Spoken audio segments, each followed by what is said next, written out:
We are all adults here. We better be all adults. If you're not an adult, please do leave the room. My channel is not for non-adults. But I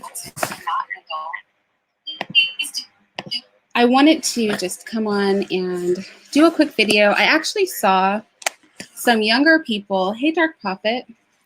I actually saw some younger people covering some of these topics and doing some videos like this. And I thought, isn't it always the ones with no experience in life that have the most to say about things? So yeah, so I'm going to go through a list of questions, high goodness rated, and I'm just going to give my answers to these questions. So this should be pretty interesting. Again, my channel isn't for children, period. So if you're not an adult, go ahead and leave. We're not going to do anything X-rated, but we are going to have a mature conversation. So that's just some food for thought. So we're going to start mild, and then we're going to build up to the more risque things. Hi, Fly C. So number one, are relationships overrated? And I would have to say that no, relationships aren't overrated, but I do think that dating is overrated. I think having a long-term relationship is actually super valuable to people. Nobody wants to be old and alone. Having a family obviously comes with a lot of perks. Those are people that are going to care for you unconditionally. Those are people when you have something horrible or gross happen to you, they're going to be there for you, take care of you when you are sick. Your beauty, your money, your bad jokes, none of those things matter to them. They just love you. So I don't think relationships are overrated, but I do think dating is overrated. I think spreading yourself out like Halloween candy is a bit overrated. Oh, you have a question? Okay, ask your question, Dark Prophet. Do men see women as objects is question number 2. I don't think men see women as objects per se. This is something that you hear like kind of thrown out there by feminists a lot. But I do think somewhere that women are very unrealistic in their interaction with men is that if you have ever been with a man, you have to consider what they do to us in bed, right? I think men see women differently than them. In the sexual act, women, no matter if they're topping or not, are going to be the most in their most submissive position to men. And anybody that's had any sort of sex in any position other than missionary is going to know that it's hard probably to disassociate all of that from womanhood. So men view us extremely differently than them. I don't think they don't think we're people. I think they recognize we're people. I think they just don't look at us in the same way they look at other men. And that's literally due to the fact that we're a lot different than them. We bleed, we have breasts. You know, Obsidian was painting this picture over on Nyla's stream the other day about riding a woman like a, I think he called it the chariot, where you grab her arms and put them behind her back and use her arms for leverage for sex. Once somebody does something like that to you, you can't really expect them to view you exactly the way they view other men. So it's not so much that women are objectified. No, Katina, do not let your daughter tune in and listen. All he talks about is your body. Well, that's what I mean. It's like, I don't think they view us as objects. I think once you do a certain amount of intimacies with women, you do view them as different, right? It's like, I know this woman has probably had all these things done to her. So I think they view us as different, not necessarily as objects. But I think that there is a lot of power in that too. The reason, you know, the same thing that causes us to be viewed differently by them is also what causes their protective mechanisms to kick in, is also what affords us some privilege in society. So, you know, we can't keep the good part without, you know, taking the bad part as well. The next question, question number 3 is, I like you, but I don't want a commitment. When somebody says that to you, I feel like men say this more than women. Women are kind of almost always shooting for the commitment. But to me, the I like you, but I don't want a commitment thing means I just want to have sex with you. I think people should say that. I think that's a more honest statement. Like, I just want to have sex with you. That's what I want. And I think women can't really get mad at that, because if you're giving out sex without a commitment, you can't get mad when somebody goes, I just want the milk and not the cow. There's no incentive. So I think women, we give away a lot of our power when we're having sex with people who don't want a commitment with us. It might seem fun at the time, but the thing is, there is a stigma, fair or not, attached to women in promiscuity. And it also devalues us in the man's eyes, because most men, and this isn't necessarily a bad thing, but most men, the prize that they're going for is sex with you. So if that's the prize, why would you win the prize and keep running the race? That is the question. Do you know what I mean? Like, once you have the prize, why are you still running? And so I think we have to ask ourselves that. The next question, question number 4, is body confidence during sex. I think this applies to both men and women, but especially to women. I think women don't realize how attractive we are to men. Like, here on YouTube, we hear men like poking fun at this or that, you know? And I think that this is pretty funny, because even me, like here on YouTube, I've had people point out qualities about me, like they're the worst thing ever. But like in real life, I find that men are extremely attracted to me in the real world. So, you know, I feel like a lot of times we're too hard on ourselves. This idea that we literally have to be perfect to be attractive, and that, you know, then you have women who want to have sex with the lights off, and, you know, we're sucking in our tummies, or we're, you know, trying to poke out our butts, or, you know, pop out our chests, like whatever we're trying to do. The thing is, men are very attracted to women, and during sex, you'll have a way better sex if you're not concerned about body positivity during sex. I think women don't recognize, in the words of my best friend, okay, 2 of my best friends in the world, 2 of the people I love the most outside of my man, are also men.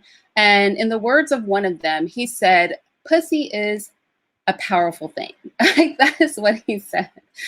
And I think women don't recognize that about ourselves. So women have a leg up just by being female in attractiveness. All women are not attractive, but an unattractive woman will always be more attractive than an unattractive man, if that makes sense. I didn't see your question. What is it? I don't think you should have sex with your best friend unless you want to marry her. I don't think you should be in a relationship with your best friend unless you want to marry her. Because once you cross the friendship, so Dark Prophet said, I think me and one of my best friends have started getting feelings for each other, but I don't know how to try anything, and I don't want to mess up the friendship. How can I approach without making it weird? You can't approach it without making it weird. I would say, unless you're ready to sacrifice your friendship, then you should probably not date your friend. I don't find that most people are mentally mature enough to date their friends and maintain a friendship. Now, I've mentioned this before, that of the men that I've dated, I'm friends with all of them. And if we don't talk regularly, like, we're still on good terms, except for one. And actually, a couple of my exes watch my channel. And you don't see them out in the streets talking crazy about me, because we still love each other. Not a romantic love, but we definitely still love each other. So I think that that is rare. I don't think people can maintain healthy relationships with somebody after they cross the line. So you need to decide how much you like this person. If it's just you want to have sex with that person, then probably keep your friendship. If you're thinking like potential wife material, then it might be worth it to you to roll the dice. You kind of have to, you have to decide. Goodness Greatest Abuse said, my friend said the same thing. Pussy is power. It really is. And, you know, I think that's why a lot of men have problems with women is they recognize there's a power imbalance. So you'll hear things you'll hear men saying things to kind of devalue the power of a woman, like, you know, you're going to hit the wall and da da da da da. And whilst there is attractiveness in younger women because a lot of women don't age well, the reality is a fine woman who is 30 or 40 is going to be fine no matter what. Now, that's not going to stop men from being attracted to her that she's in her 30s or 40s. If you're attractive, you're attractive. And all 20-year-olds don't look that great. You know, honestly, these days, I see a lot of people in their 20s who look the same age as me. And I have a child in his 20s. So I think that when you consider it like that, pussy really is power. Honestly, the best thing we can be as women are feminine, attractive, and yeah, feminine and attractive. Men are really simple. They're simple, you know, they're simple creatures in that if you don't annoy them and you're nice to look at and you're feminine, they really enjoy that. And I mean, there's really nothing wrong with that, you know? But yeah, pussy is power. I think that's really like the whole MGTOW movement. I think it's actually being angry at that. I think it's men being like, oh, these women are getting away with like so much. And a lot of women do, but I think we're reaching a day and age where men are actually upset at femininity and they're upset at, well, I wouldn't say femininity per se.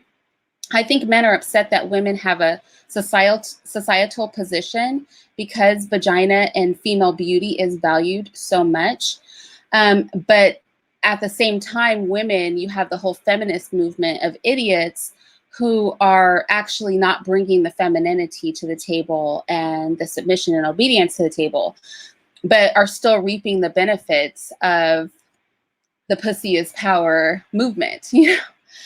And so I think we're in this weird place in society now where, you know, men are starting to feel some kind of way about that because they're not getting the benefits that would normally come with vagina having power. And that is female loyalty, female submission, femininity, you know, not competing with women, things like that. It's like a new age. So I have to say this, though, vagina is losing power because so many of the younger generations are devaluing it.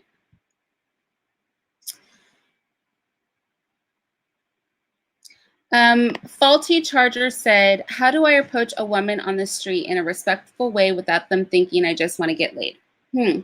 Well, I have to be really honest with you.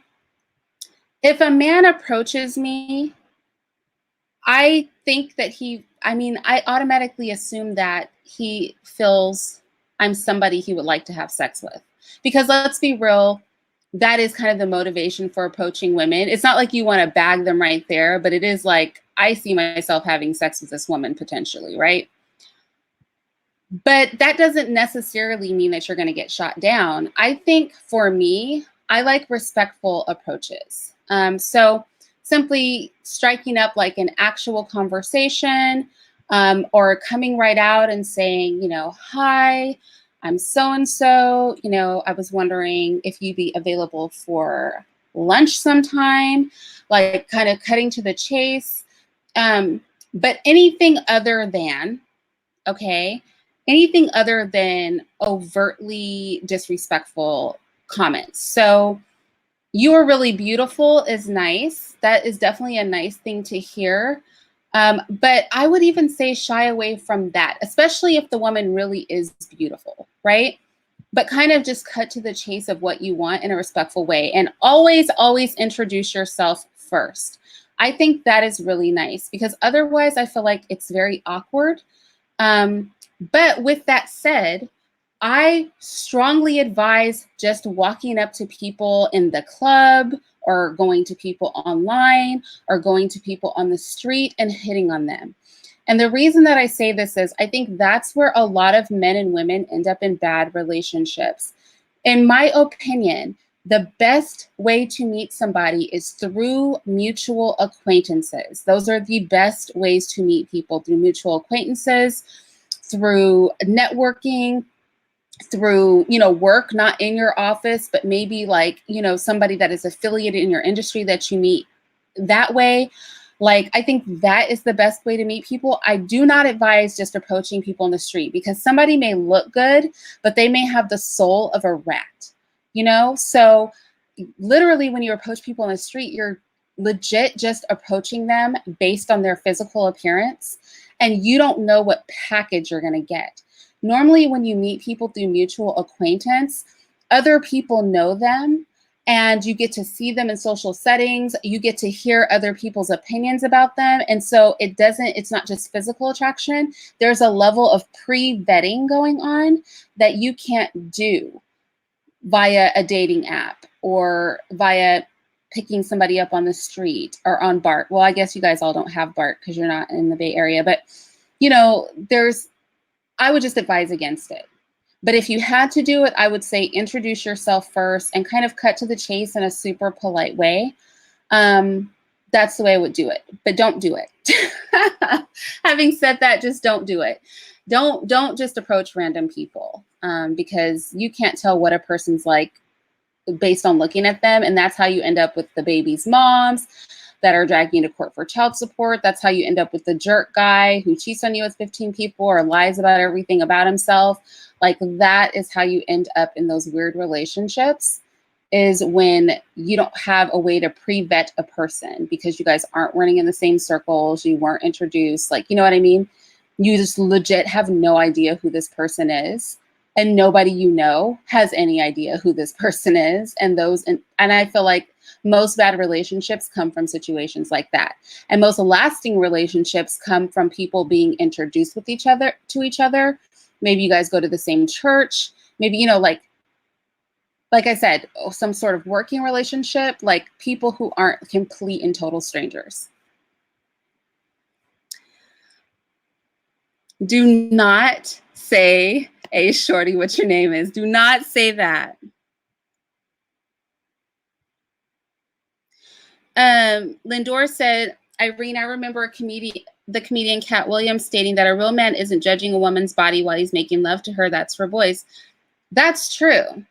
And honestly, the sex will be better and he will pay less attention to your body. Do you know when you hyper focus on something? It's kind of like when you are in, when you're trying to be quiet.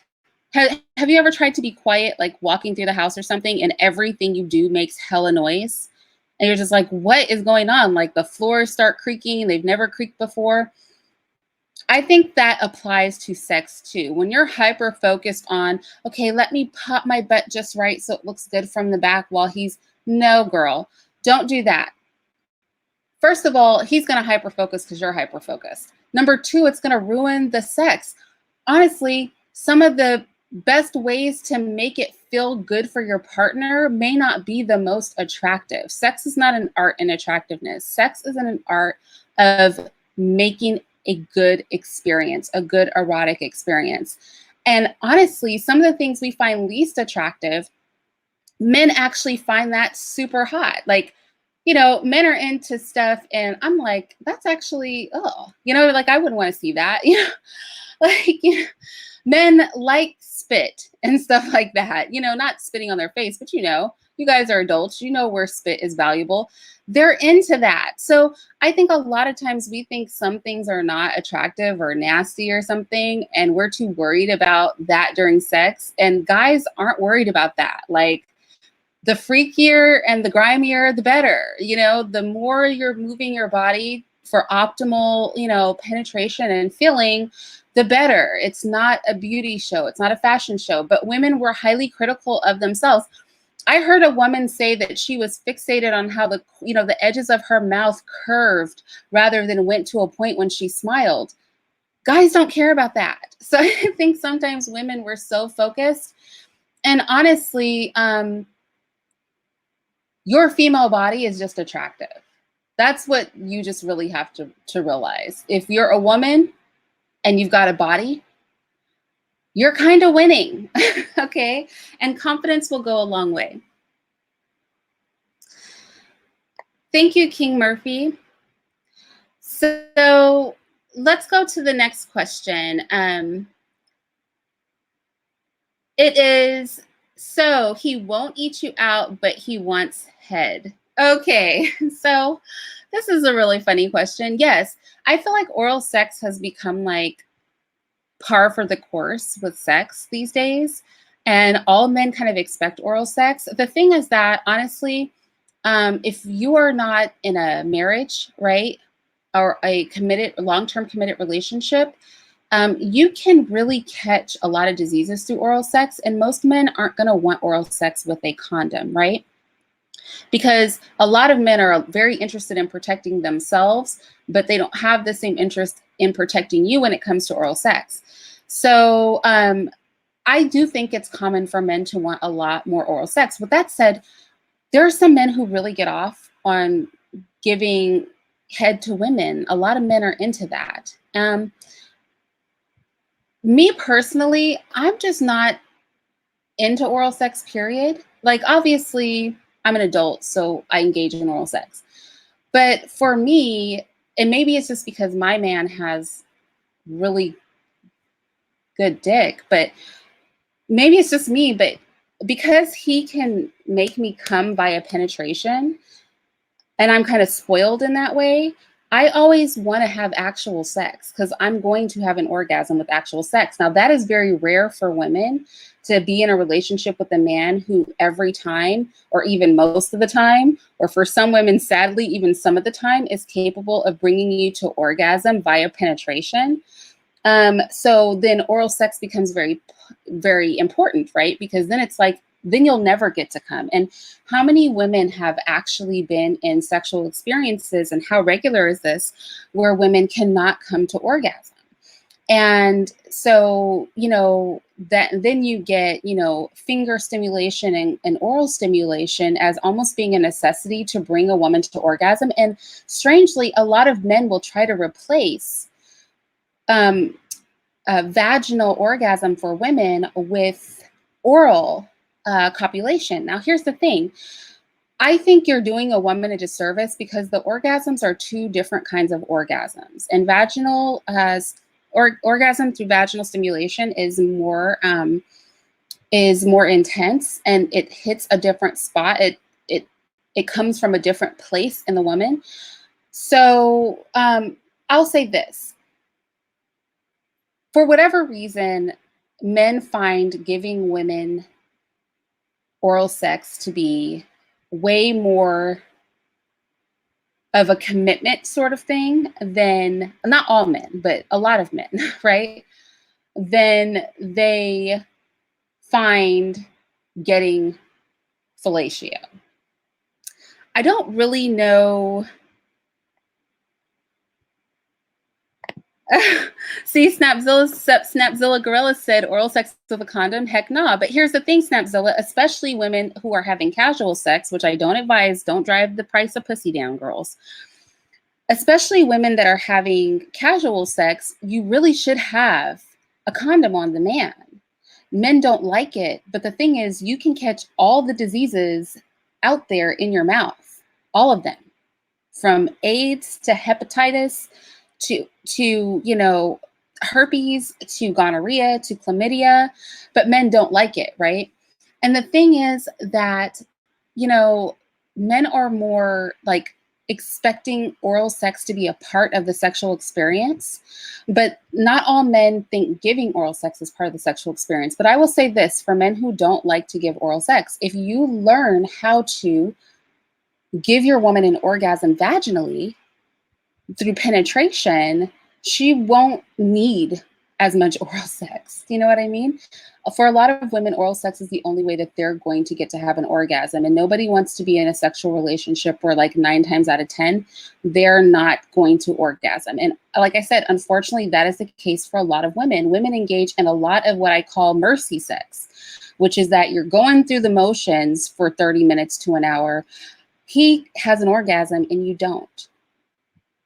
Now imagine a man would literally flip out if he was having sex with a woman for 30 minutes and then she came and he didn't get to come. But it happens to women all the time.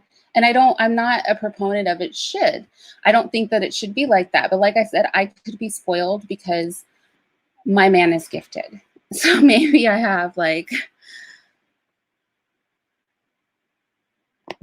King Murphy said there's a new study that oral sex causes cancer of the mouth now too. I mean, I don't know. For me, I feel that if two people know what they're doing, then vaginal sex should be pretty awesome, right? But I do find when I talk to people, a lot of people don't know what they're doing, or they don't know how to spice it up, or they're not adventurous with sex, or they, you know, whatever it is, you know?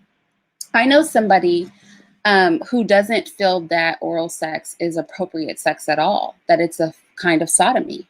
So there are people that have that belief as well, which I find pretty interesting.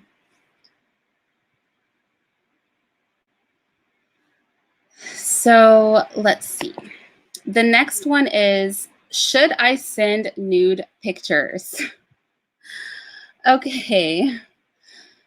Divine Conception said, Irina's in rare form today. Not really, you guys. I mean, it's just sex. You guys know I'm a mom. I have adult children. Clearly, I've had a lot of sex because I didn't produce all my kids without engaging in sex. I don't think sex is a taboo topic. We're not going to, this isn't going to be like porn on this channel or anything like that. But I think that we can have these conversations. And I think I get tired of 20-year-olds talking about like answering questions like this. Like, what do you know? Do you know, like, what life have you lived? You don't know crap. So I feel like sometimes it's nice just to have conversations with mature people who actually have a clue what the heck they're talking about.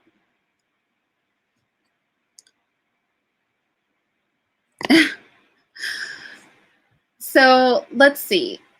Should I send nude pictures is the next question. And I would say that nude pictures can be fun. This is what I will say to women, because, you know, women, we aren't really trying to get nude pictures of guys like that. Like most of us are, we don't care about that. So really it's men that like to get pictures, you know, sexual pictures from us. So hear me and hear me very clear, ladies.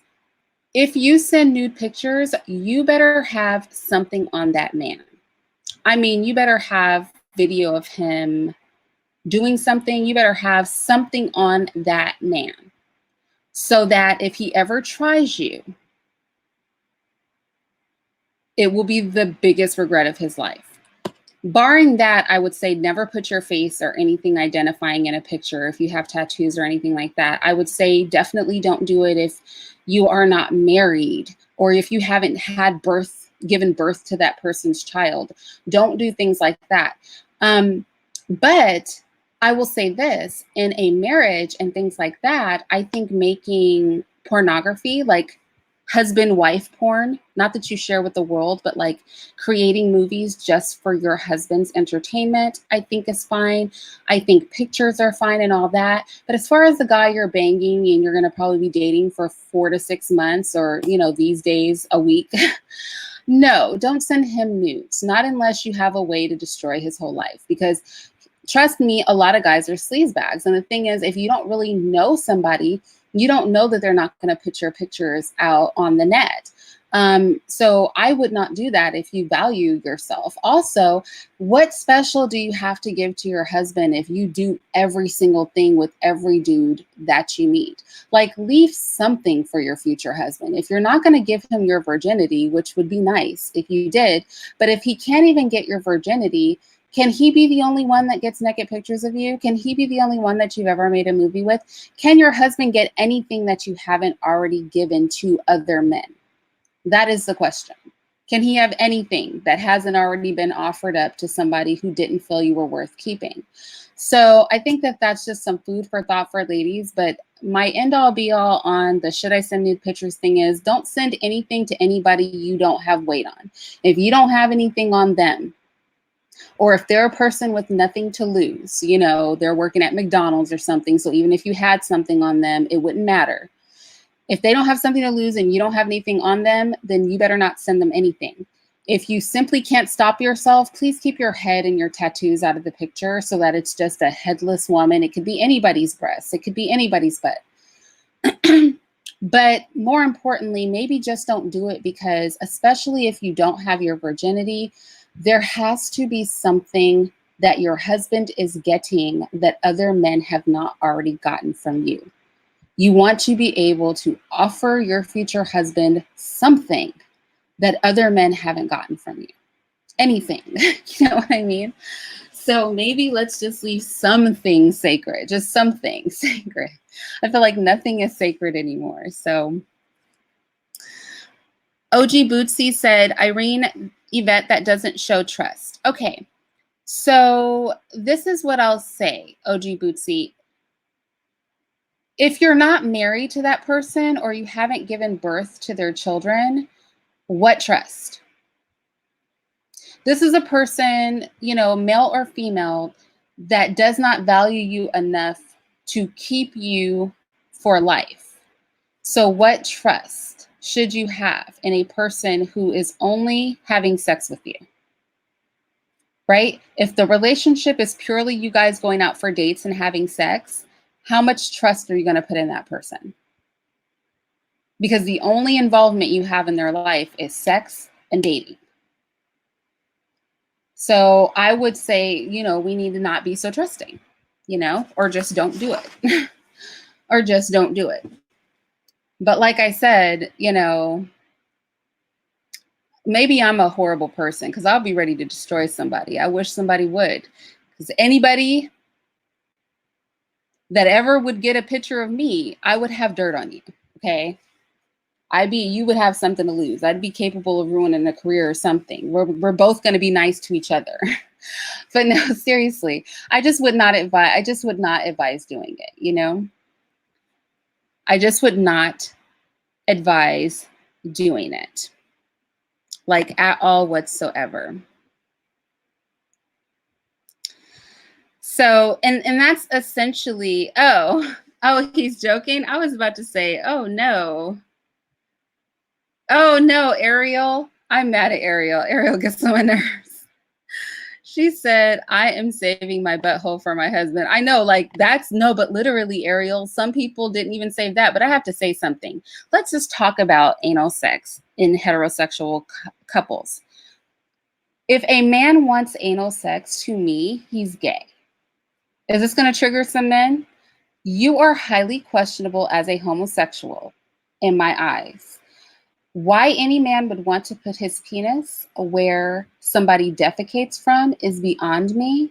But if you have a vagina available to you and you have the desire to put your penis in a butt, then that's not going to be a man that I'm going to be in a relationship with. I'm going to tell you what we won't be doing in the bedroom. I wish a man would. I wish a man would even try to take his finger and rub on my butthole. Like, it would end our relationship. That would be the end of our relationship. No, there would be no relationship. What interest do you have in my butthole? You should not have any interest in the hole on my butt. Okay? I'm a full woman. Okay? You should have no interest in the hole in my butt. If you do, we are not meshing. You're going to need to be with another woman. Just since Ariel brought it up. Like, oh, please don't let that be the only thing. Please do not let that be the only thing. Goodness Rated said some women love anal sex. I don't believe that. I don't believe any women love it. I do not believe women love it. OG Bootsy, that is so gross. I'm like offended by that comment. Ugh. Like, honestly, so OG Bootsy was saying, like, basically, like, what about on the period? Nope. First of all, I'm not trying to have anything close to that area of my body on my period. If you don't just let me bleed, like if you don't have enough self-control to just stay away from my nether regions for a week, because I have really, me personally, and I have really high estrogen levels. Like my estrogen is really high. So I'm pretty textbook. I go 7 days. if you can't stay away from my nether regions for 7 days, you might have some sort of sexual addiction. Like, we can do other stuff, but as far as anal sex, you know, like as an excuse for the period, no, that is nasty. But everybody has their own preference. For Irene, though, that's gay to me. That's very homosexual. You guys know I have like zero tolerance for homosexuality. No, because if you'll stick yourself in a woman's butt, you'll stick yourself in anybody's butt. That's my theory. Okay. Like, no, no, no. That could be for the next woman, but that would never be for any man that I would be with, because no. Because the minute you expressed an interest in that, I would express disinterest in you. So the next woman can have you. You could be her prize, because you would not be able to be my prize. I am just, oh my gosh, Ariel, no. That was just messy. That is just messy. That is just absolutely messy. OG Bootsy, you're in rare form. OG Bootsy can't be a part of this conversation. You need to stop. Okay, let's see. Exactly. Dark Prophet, you're looking real gay, like real. I'm gonna tell you something though. A lot of men are very questionable in their behavior. They do a lot of things that are questionable. I need zero questionability, okay? If I'm questioning whether or not you're fruity, I can't be in a relationship with you. You better not have a limp wrist. You better not ever impersonate a woman. Don't ever. I hate when guys do that. Do not ever impersonate a woman. You know how some guys like try to talk in a high-pitched voice like they're mimicking a woman? Nope. That creeps me out. Don't ever do it.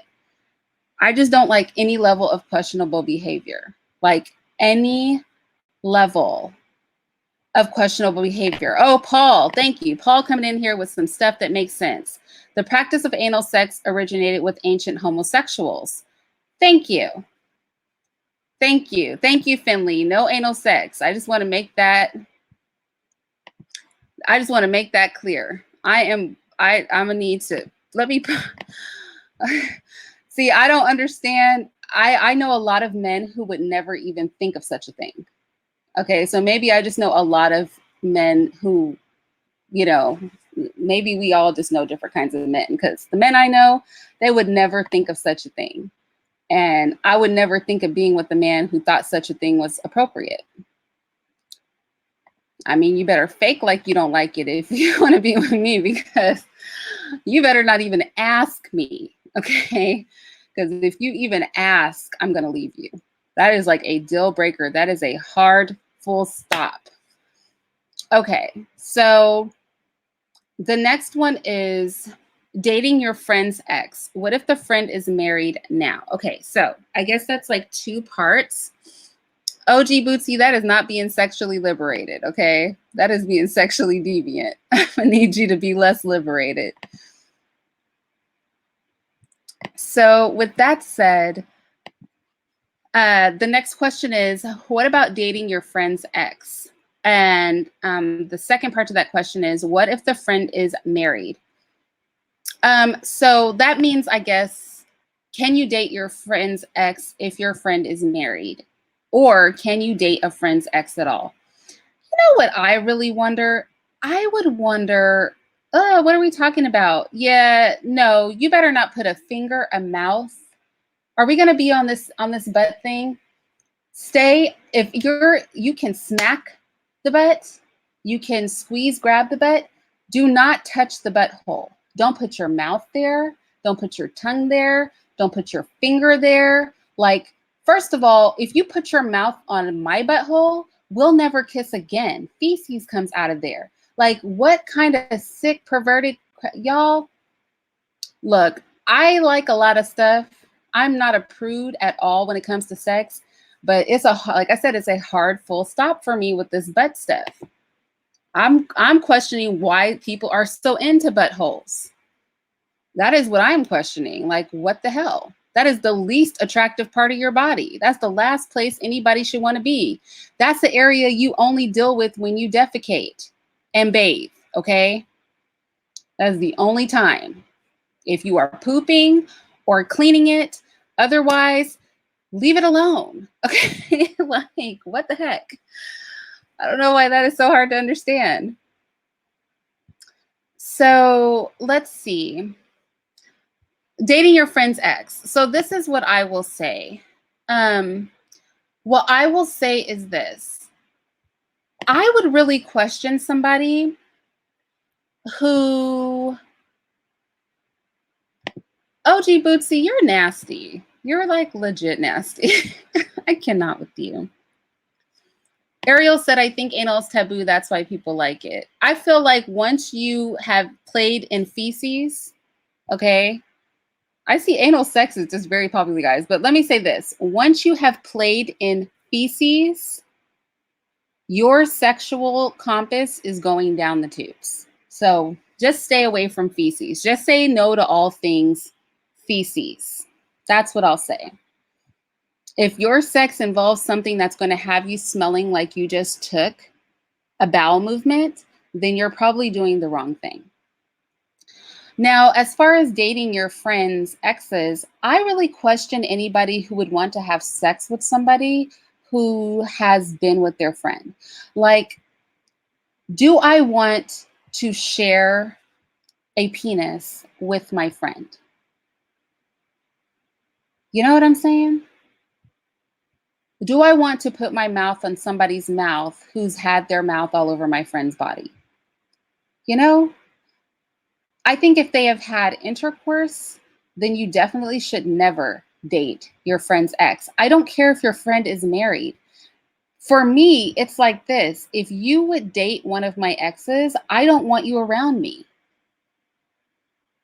There are literally billions of people on this planet. You couldn't find anybody but somebody that I smashed to be with. I don't want you around me, especially if I'm married. You would never get another invite to my house. Okay? That would end our friendship on the principle of the thing, just on the principle, because it's nasty. You know, and my female friends can attest to this. When we all go out, let's say if I'm going on a double date and it's me, my man, and a woman and her man, I really only talk to the woman. I will be polite to the man, but you'll be lucky to get conversation out of me. You're sure as hell not going to get a whole relationship out of me, whether you guys break up or not. I'm not even trying to talk to you, okay? I'm not even trying to hold a conversation with you. There can never be a relationship because I don't really see what I have to talk to or about with somebody that my friend is dating before or after. I don't even want to discuss anything with you. I actually have a really close friend where her man did not like me because the first time we met, they had been dating for years and years and years. And the first time we met, I was polite to him, but I only had conversation for her. He accused me of being gay or us dating. No, fool, you just want some attention from me, and I'm not here to give you attention. I'll be polite. I'll acknowledge if you speak to me, I'll speak back. But as far as like holding whole deep conversations with you and stuff, I don't even understand it. So coming from a woman who is not even really trying to talk to my friend's man, like other than niceties and not being rude, I don't even want to talk to you. For what? What do I need to talk to you for? I can't imagine being in a relationship with my friend's ex. But for some people who have no scruples about them, Twin said, I don't give a fuck if you're my boy and you try to smash my ex-wife, we might fight. Really? Really? Okay, so Dark Prophet said, if they never had sex, it's okay. Okay, so I will agree with that. If they have never had sex, but then how do you find that out? Like, how do you vet that? Hey, did you have sex with this person?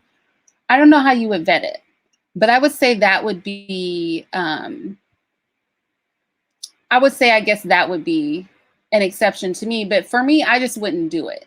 Like I said, I just wouldn't do it. Just full stop. Like, not at all. I just wouldn't do it. I just feel like there's just too many people in the world. I don't need to share people. It'll be fine. I don't need to share people at all.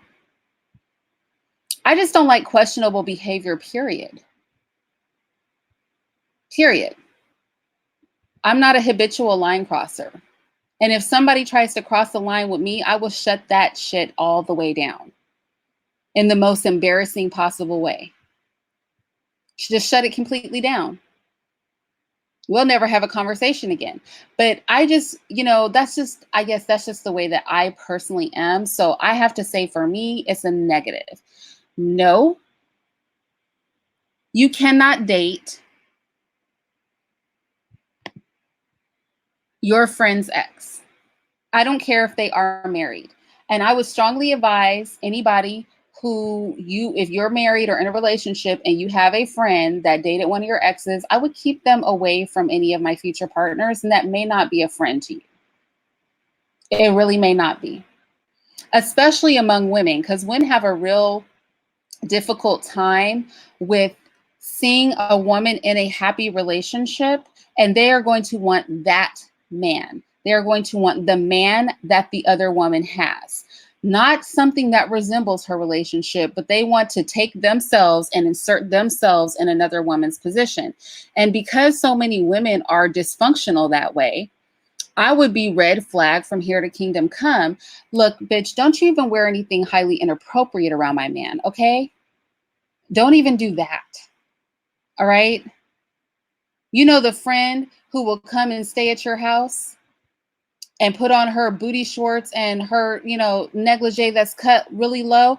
I wear like sexy stuff around my house, like little shorts and little like lace camis and stuff like that as like my house clothes. But if I were going to somebody's home where their man is, like if it's just not going to be us girls, then I'm going to put something on my body. I have a problem with people who even don't have the courtesy to do that. Look, I look out for hoish behavior.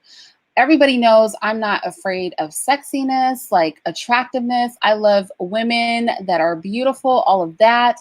But see, I don't like hoish behavior. Like you should not be, there's a lot of things I don't like in relationships. I don't like when, and I know somebody that does this. I know a woman who calls the friends and carries on friendships with the friends of her man.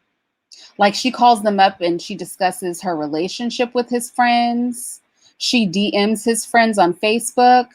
I'm like, I would leave that bitch. Like, girl, what are you calling my guys for? And he has asked her to stop, and this little hooker won't even stop. See, women like that, I can have in my space. You have like no boundaries. What the heck? I have I have several of my man's friends' phone numbers I've never called. Unless my man was like with him and he's like, just call me on his phone. I don't call. Okay. I was in Texas and my man was not out in Texas. And one of his good friends, he's known for like 30 years, lived really close to me, like literally on the same street, but like I was on the West End, he was on the East End. I never picked up a phone to be like, man, I don't know anybody out here. Can we do lunch? I never picked up a phone and was like, yo, can we just have a conversation? It's innocent because we're both in a relationship. You're my man's friend. I would never. But see, a lot of people have no scruples about them. A lot of women won't check themselves. A lot of men won't check themselves. So for me, I don't deal with questionable people. Like when you start doing questionable stuff in my world, when you start doing questionable stuff in my world, I will just dismiss you because I like healthy relationships with people. So I'm always on the lookout for ridiculous behavior. You know what they say? Like, don't tempt the devil. A lot of times we see little red flags in people. So long story short, what am I saying? No, don't date your friend's ex. And if somebody thinks to even ask me, like if somebody even approached me to ask me, Irene, can I date so-and-so? We would not be friends.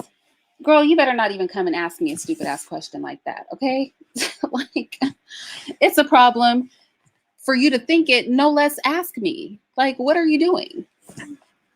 You're trying to end a friendship because we will not be dealing with each other anymore. That's going to be the end of our friendship. I wish somebody would. And I've actually never had it happen because I don't hang out with women that are funny style. Like me personally, I don't hang out with women that are funny, but more importantly, when women, because I've known a lot of women, you know, I knew a woman for years. She dated the same man for like over a decade and she never would bring me around him. But the first time she brought me around him, she learned something about me I don't think she expected, which is I don't play with other people's men. I don't do anything inappropriate.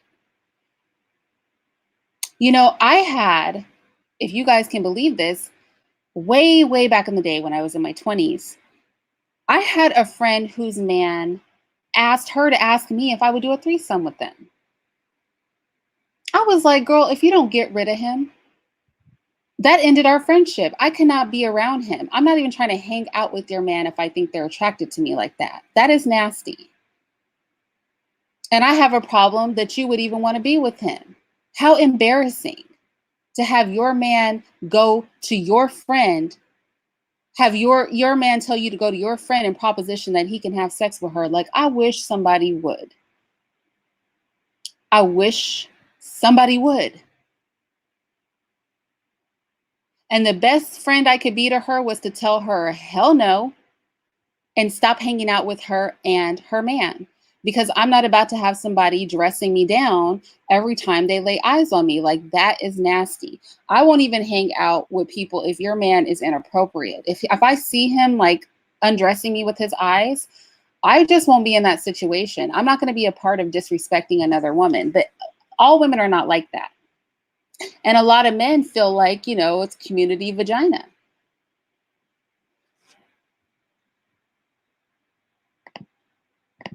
People do what all the time, Finley? What do people do all the time? Oh my goodness. Ariel said, my married coworkers asked me for a threesome. Oh, heck no. You guys, I had a really uncomfortable situation once in San Francisco. There was this giant man. He was a giant. He had to be like 6'6" and 400 pounds. He was a big, giant man. And he had a big, giant wife. She was definitely over 6 foot tall.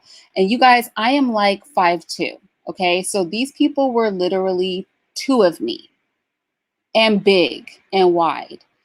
And he was like, so you want to come up? You want to come to our place with us and this and that? I've never been so uncomfortable in my life. I was like, first of all, these people are 2 times my size and height. They could just kidnap me. I have never been so uncomfortable as when that giant man and his giant wife propositioned me. I was so devastated. I was just like, oh no.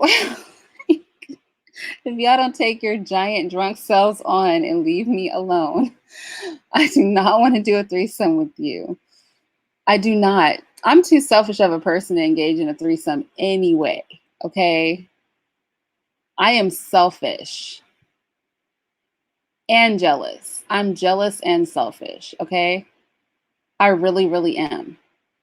There's a whole lot of stuff I just don't approve of. I'm jealous. I'm too jealous and selfish. Somebody will lose their life. It's better. Oh, okay. Ariel said,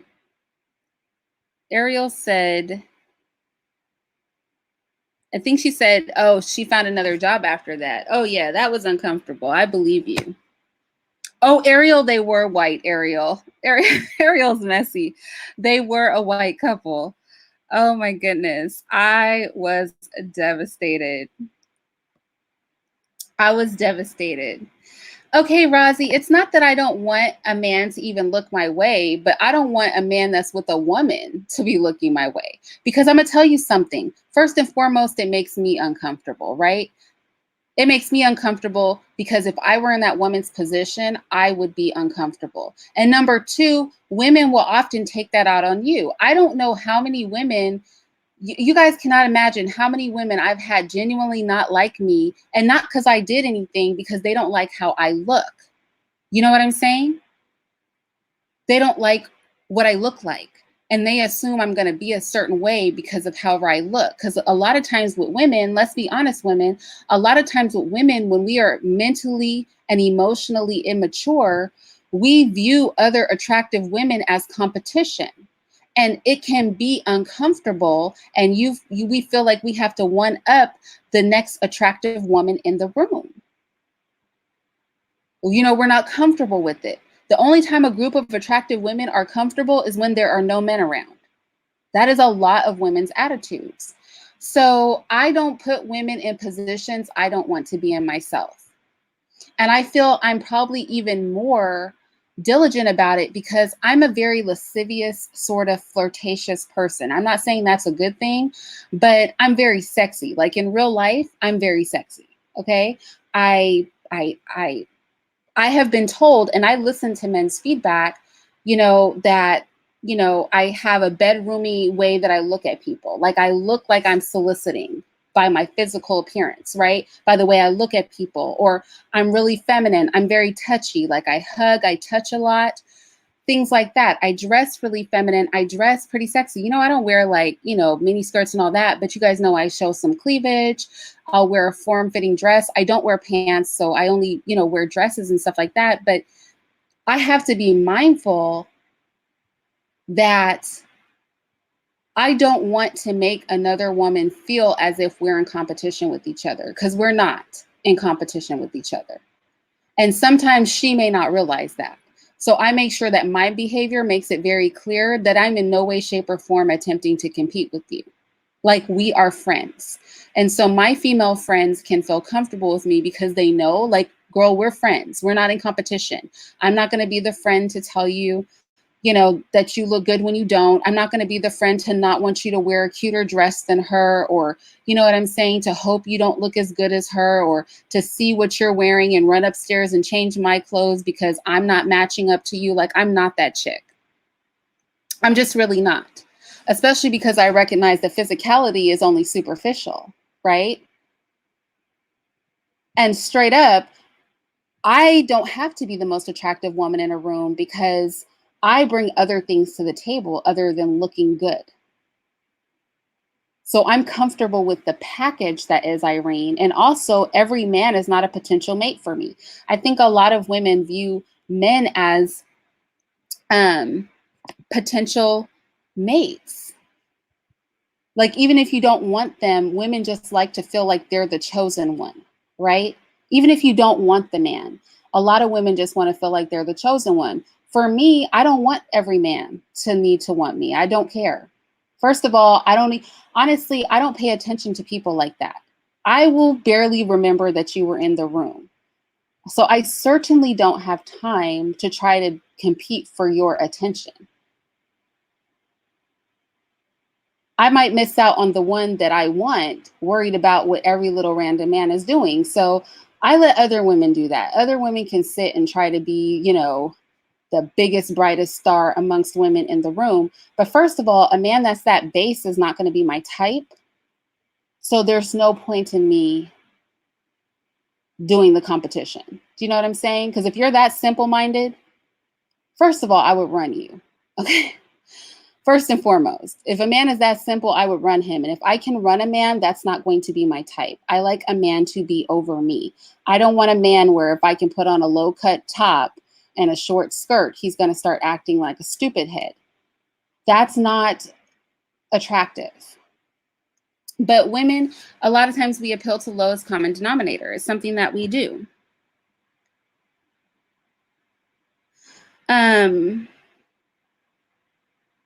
Ariel said, I had a friend that did that to me. She told me she was wearing jeans and sneakers. I wore sweatpants and she showed up in a dress. Yes. When women are intimidated by you, they will pull that crap.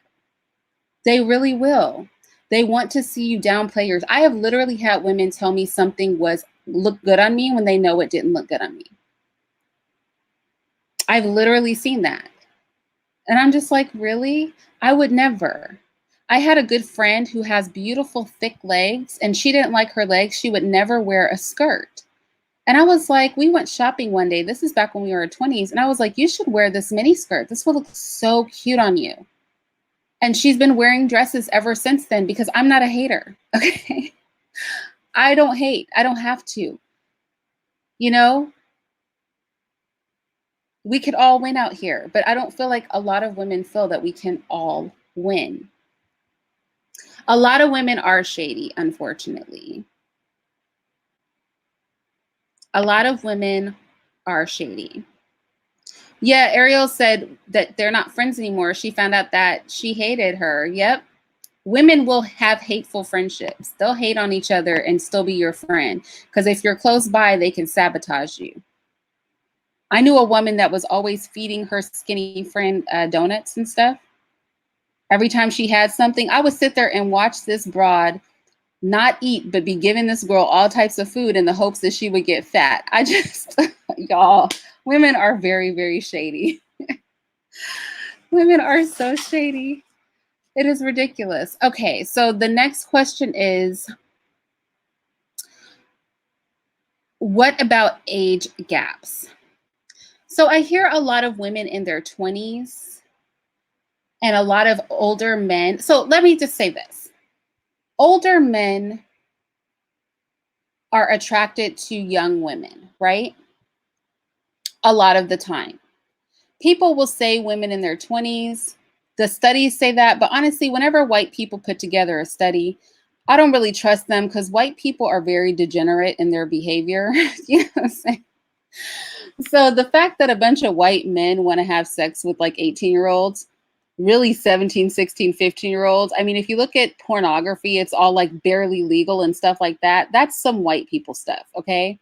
But I do think that men are often attracted to women that are somewhat younger than them. So my rule with age gaps is I would strongly advise all women to only date men that are at least 10 years older than them. So 10 years.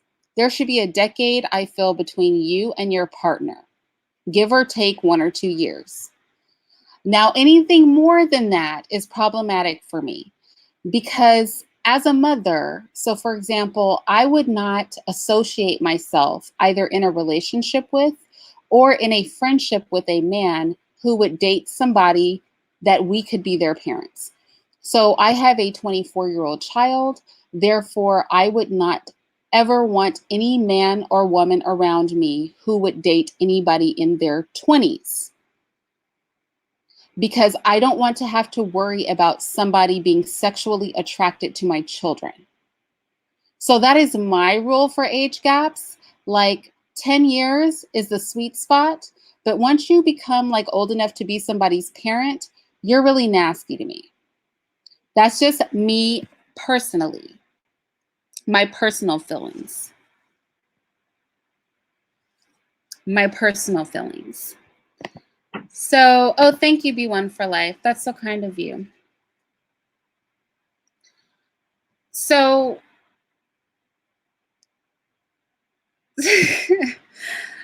Nakivia said, who would feed their friend their friend donuts? Yeah, she would feed her donuts and everything else.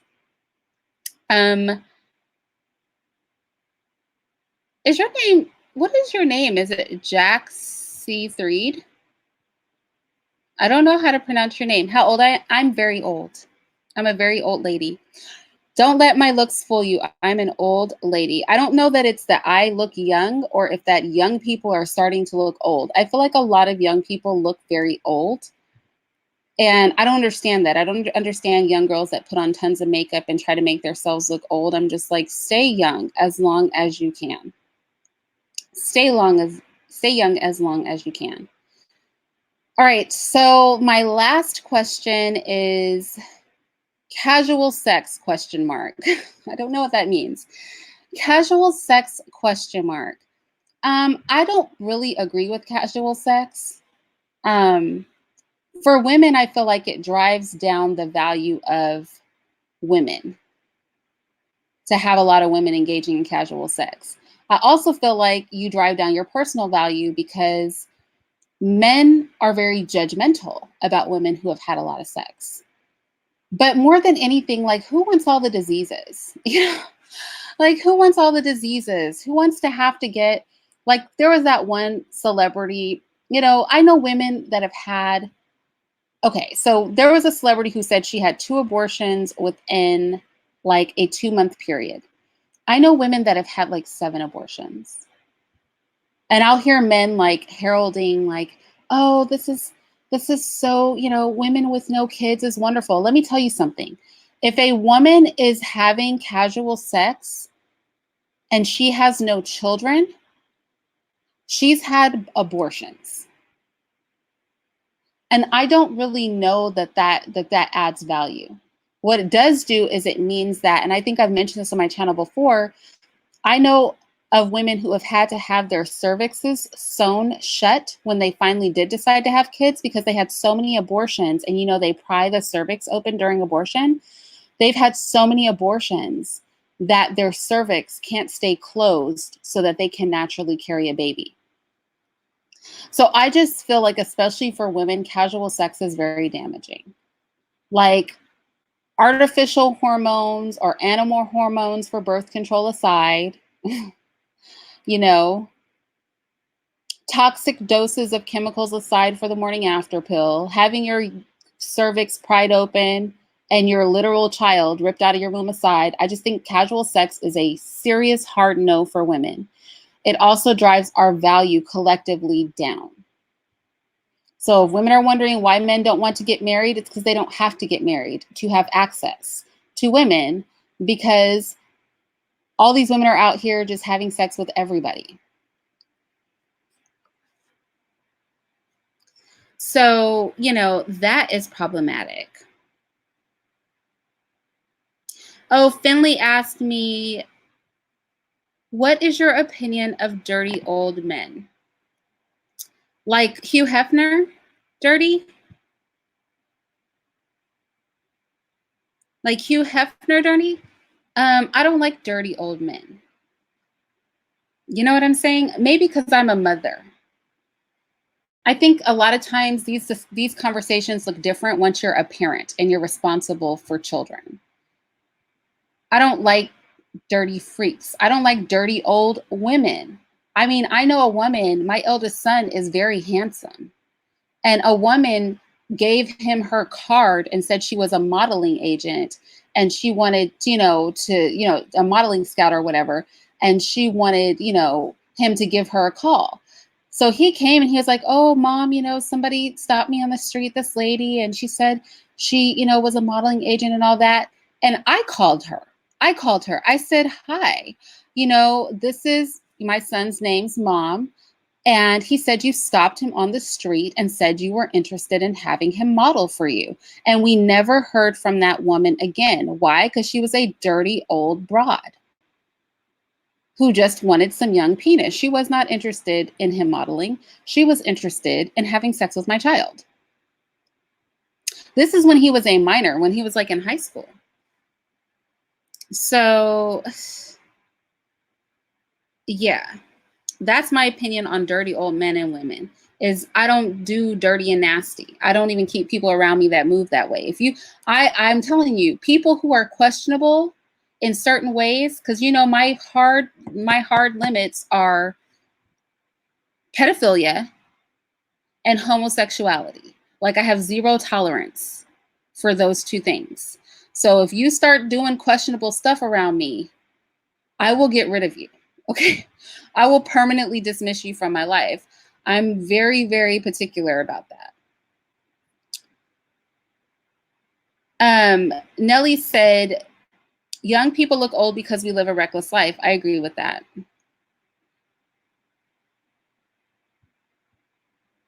So Atlanta Lady said, I was 20 and I dated a man 11 years older. So he was 31 and his kids were teenagers. Dang, when did he have his kids though, if his kids were teenagers? He had to have his kids when he was still a teenager.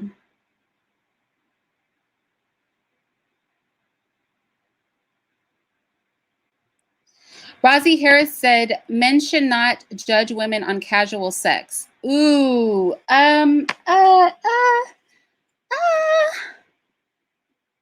Rosie said men should not judge women based on casual sex. Yes, they should. Yeah, men should judge. I mean, let me tell you something. I teach my sons to judge women based on casual sex. I do. I teach my sons that if a woman is giving herself out like that, she's not the one for you. I actually tell my sons that. I tell my sons to marry a virgin. I do. You know, my sons don't have children. I'm not going to talk about their sexual life. My sons are not promiscuous, though. I tell my sons to marry a virgin. I tell them they don't want somebody who has no respect for themselves. I tell my sons that they are valuable and that they want a woman who highly values herself. So if she's easy for you to have, she is easy for other people to have. And she's not the one. That's what I tell my sons. So I think, you know, honestly, I would tell my daughters, I do tell my daughters at a way they can understand because my daughters are younger, something very similar. I tell them that a lot of men want sex and they will say that they love you. They will say they want to marry you. They won't marry you. They'll say they want to marry you. They'll say a lot of things to have sex with you. But a man that does that does not love you. And so he's not the one. So I teach both my male and female children to judge people based on their promiscuity. Because if you don't have self-respect enough to know that your body is valuable and that access to your body is something that someone must earn, then I don't want you with my child. And honestly, I look at the same thing in my relationships. You know, I'm looking for somebody that feels they have a high value as a person. If you don't have a high value for yourself as a person, and that when you have sex with somebody, you are opening yourself up to producing a child with them, you are opening yourself up to getting diseases from them. So if you don't, you're trusting them with your safety in your life. If you don't value yourself enough to be discriminatory in that choice, then how are you going to value me? So I'm looking for people that have a high self-worth. Because if you don't have a high self-worth, you're not going to value anybody else. Now, that's what I teach in my house. So, yeah. And Nikivia said, casual sex is not safe. I don't understand why it's so popular. I don't understand either. I don't understand either. Finley Owen said, I'm a moral policeman and a judge. Well, I'm not a judge because I can't convict anybody of anything. But I do judge, right? And I'm not a moral policeman. If I was a moral policeman, I would not have my cleavage, you know? I wouldn't wear a tight dress. I'm not a moral policeman, but I have my own moral standards, right? And I think it's okay for people to have some level of standards. We all can be out here being hoes. That's what we cannot do. Omega Gaming Channel said, I never cared about numbers. Some people don't. Some people don't care about numbers. But the thing is, a lot of people do. Yes, Great Black Shark, a minor. An actual minor. That woman was pushing up on my son. We never heard from her again. She didn't expect me to be the one that called her, Nikibia. She did not expect me to be the one that called her. But I did. So yes, Kenny, she tried to get Teen Peen. She really, really did. So Ariel Ramirez said, virgins today an urban legend. Nope. I know a lot of people who are virgins, Ariel. I know a lot of people who are virgins. I know people who get married through arranged marriages, American women. So that still does go on. I know a lot of people who do. I have uncles whose marriages were arranged. And I know women whose marriages were arranged. So this does go on, but I do think it is not given as much light. And I do think you have to hang around like-minded people. I think it's harder if you're around a bunch of hoes to, you know, preserve your chastity, but it does happen. It definitely does.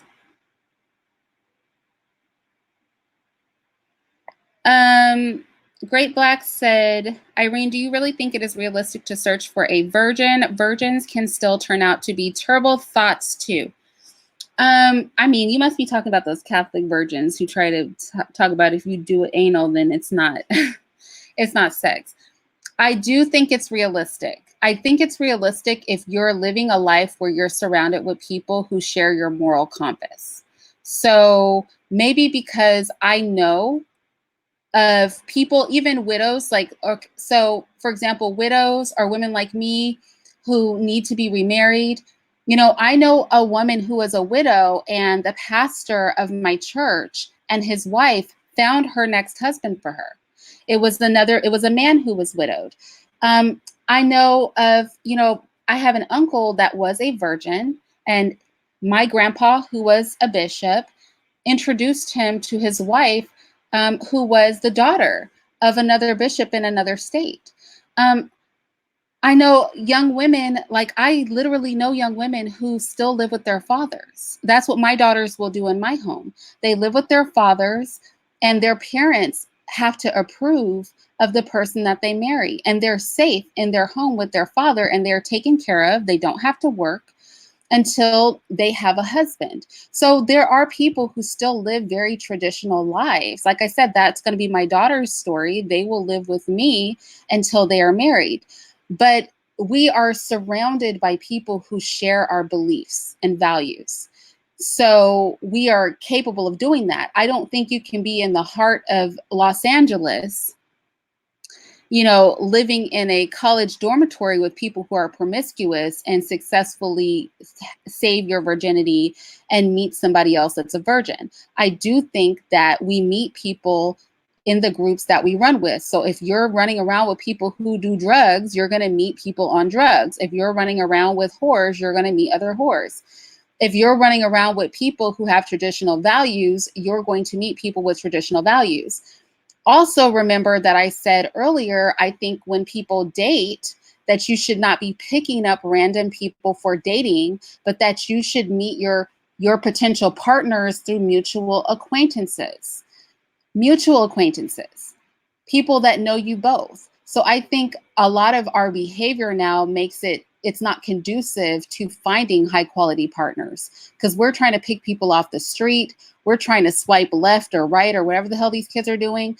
We're trying to do all of this remedial partner picking. And that's why it's quote unquote hard to find a good man or a good woman, and hard to find somebody that's a virgin. It's because virgins aren't on flippin' Tinder. Virgins aren't at the club, right? Most quality women aren't going to let you pick them up on the street because they're not about to go out with the perfect stranger, right? But see, like I said, it's all in how you're living your life. That's what I would say. Goodness Rated said a lot of men wife thoughts. True.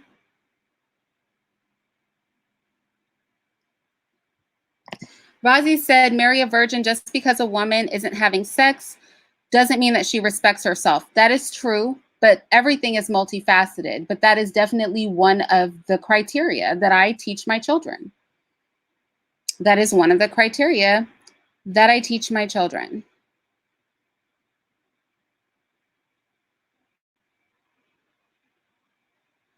Yep, that's true, OG Bootsy. OG Bootsy said, Irene Yvette policed me, judged me, and convicted me as a nasty man. I did. I'm guilty, OG. I am guilty. Lindora is talking some sense here. Lindora said, protect your body. It's your greatest asset. Truth. It is your greatest asset. You have to protect it and treat it as if it is valuable. Don't devalue yourself and then expect somebody else to value you. That mess doesn't work. Oh, Eye of the Sea. I see. Truth. People are more protective of their social security number than their genitals. Imagine that crap. Okay. More protective of their social security than their whole life. Okay. Like that is just incredible to me. I cannot imagine just having sex with a total stranger, not with diseases out here that can literally kill you. I'm not trying to have a holy vagina, weeping green and yellow stuff. You know what I'm saying? I'm not trying to have some random person's child. Why would you not protect your genitals? Like, make it all make sense. That's what I mean by not value yourself.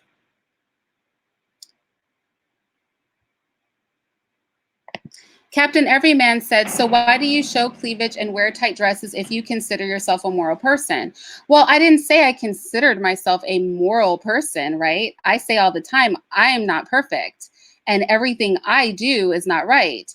What I said is you can have morals about you. Everybody's morals are in different places. Some people's morals tell them it's okay to have sex with kids. Other people's morals say you should only have sex with adults. Do we say that the people who say that you only have sex with adults are being on a high horse? No. So people's morality is very different, right? People's morality is in different places. I've been criticized on YouTube for showing cleavage. There are women out here that are in whole bikinis, okay? Spitting in cups and doing weird crap. So, I mean, everybody's morals are in different places. But just because I put on a tight dress doesn't mean that I have to be out in the world having sex with everybody. That is where I personally draw the line. Everybody else might draw the line somewhere else. I know women who are covered from head to toe. I used to be a covered Christian. I knew women covered from head to toe that were absolute whores in their conservative clothing. So what I will say is, for me, where I am now as a person is that I have a good balance. And I don't try to say that things that I do that are wrong are right. I feel like in today's society, a lot of people try to say that their wrongdoing is somehow right.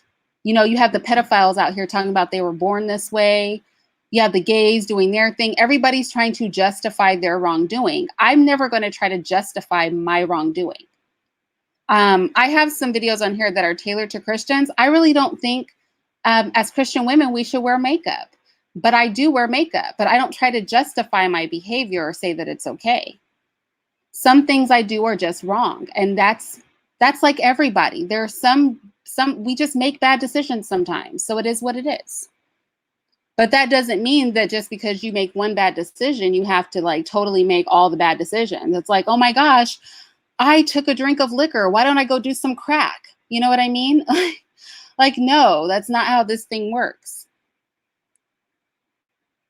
But everybody's morality goes elsewhere.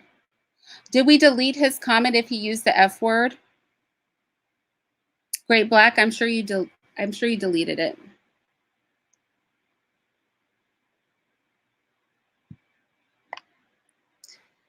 Why Not said, what would you say to people who try to act oblivious and say stuff like, you really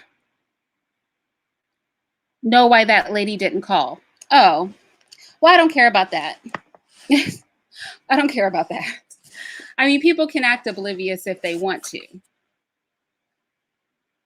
You know, I could be wrong about why that lady didn't call, but all I'll say is this. A random woman approached my teenage son on the street and gave him her number under the guise of modeling. But when an adult called her, we never heard from her again. If she were serious about recruiting a model, she would have talked to the parent. And since I'm from California, I know people are perverted.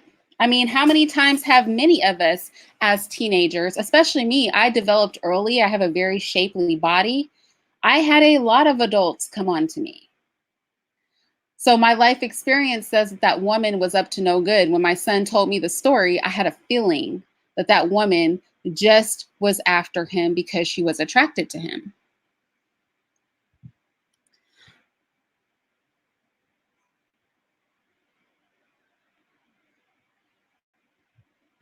I don't know about that, OG Bootsy. I can't with you and your commentary. Rosie Harris said, Irene, people should not be called hoes. Well, you guys know that I'm not a very politically correct person. So Rosie, maybe people shouldn't be called hoes, but I don't exactly excel at political correctness. So nobody should have that expectation from me. I think anybody who's anybody who's listened to me for you know, I think a lot of people who've listened to me for any amount of time know that I don't really excel at political correctness. So, yeah. You're right. Nobody should be called a hoe, but I will probably do. I call people retarded too. I mean, I use words. I use words.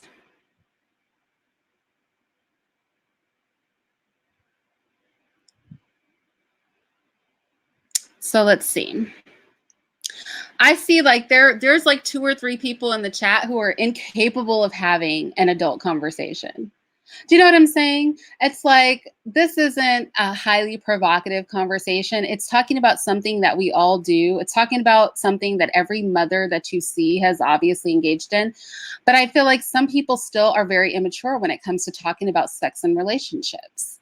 It's like we're in high school. It's like, what is with the high school comments? I mean, why? We are literally all adults.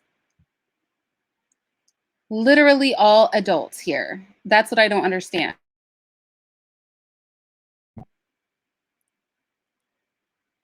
Razi said you can have sex and not get pregnant. You can't have sex repeated multiple times and not get pregnant. That's not possible. A woman who's having sex casually is going to get pregnant. A woman that is having sex is going to end up pregnant at some point. That is what comes with sex. The only way you're not going to get pregnant is to not have sex.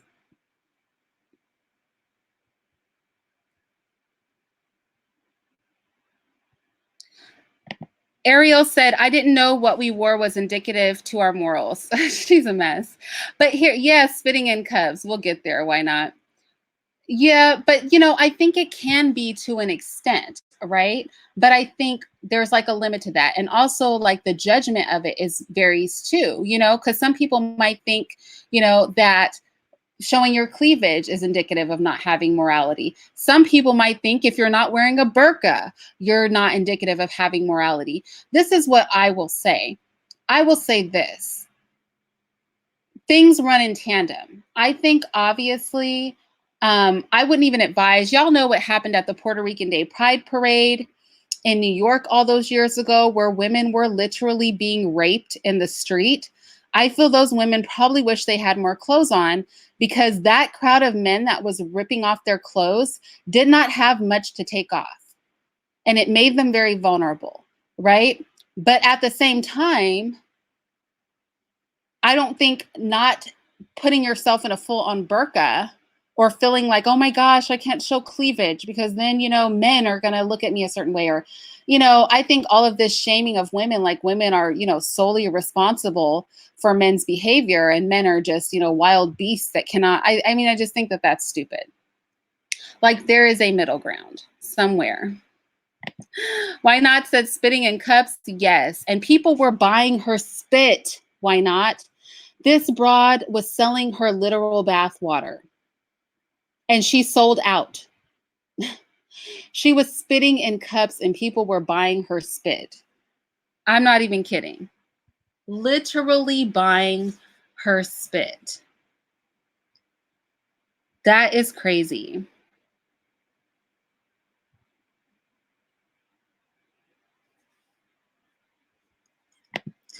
Oh, thank you, Lindora. I appreciate that. Lindora said, you're absolutely beautiful. Showing your figure that you have maintained is a very feminine thing.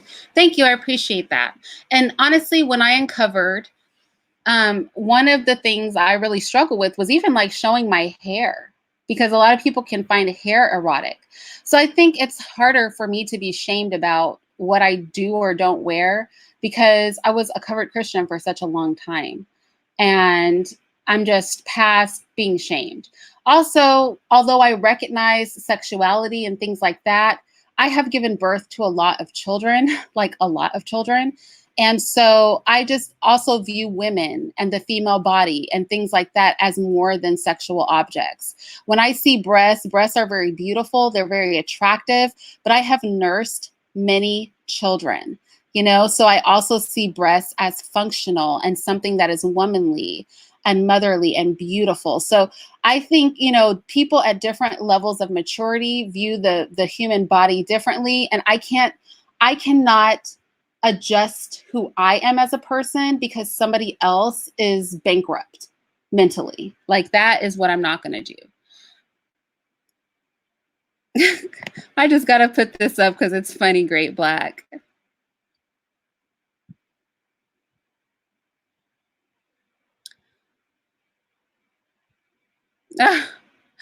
Nikivia said remedial partner picking. Yeah, I don't know, Nikivia. That's just how it came out. Oh, hey, Cyn Love. Do you want to come up? I'm so far behind in the comments. How far behind am I in the comments, you guys? I am so far behind in the comments, I think, because I just saw Cyn. Oh, here's Cyn. Let me figure out how to send you this in case you want to come up. I don't even know if you're still here, but I'm just blabbing about sex. I just really am. That's pretty much it. Okay, hold on. I'm going to try to send this. That was a bit of a tongue twister. Cyn said, sex has nothing to do with morality as it is a biological function and moral immorality is subjective. Ooh, morality is subjective? That is so interesting. Oh, you want to come up? Okay, I see you. I feel like, is morality subjective? I think morality is subjective to a point.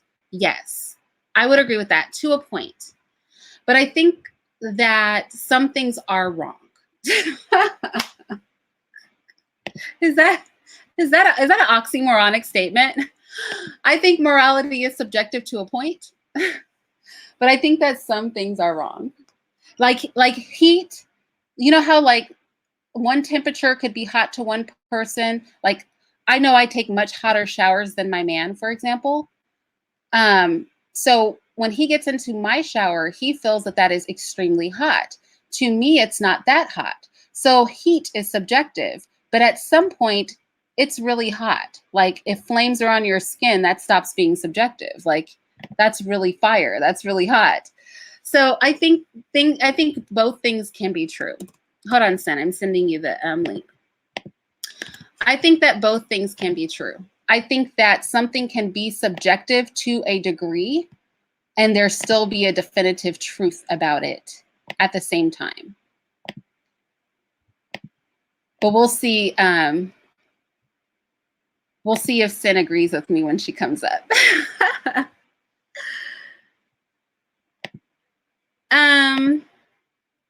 I'm not going to talk about what goes on in my bedroom, but I don't approve of sex toys, period. Like, that's just my personal thing. Like, everybody can do what they want.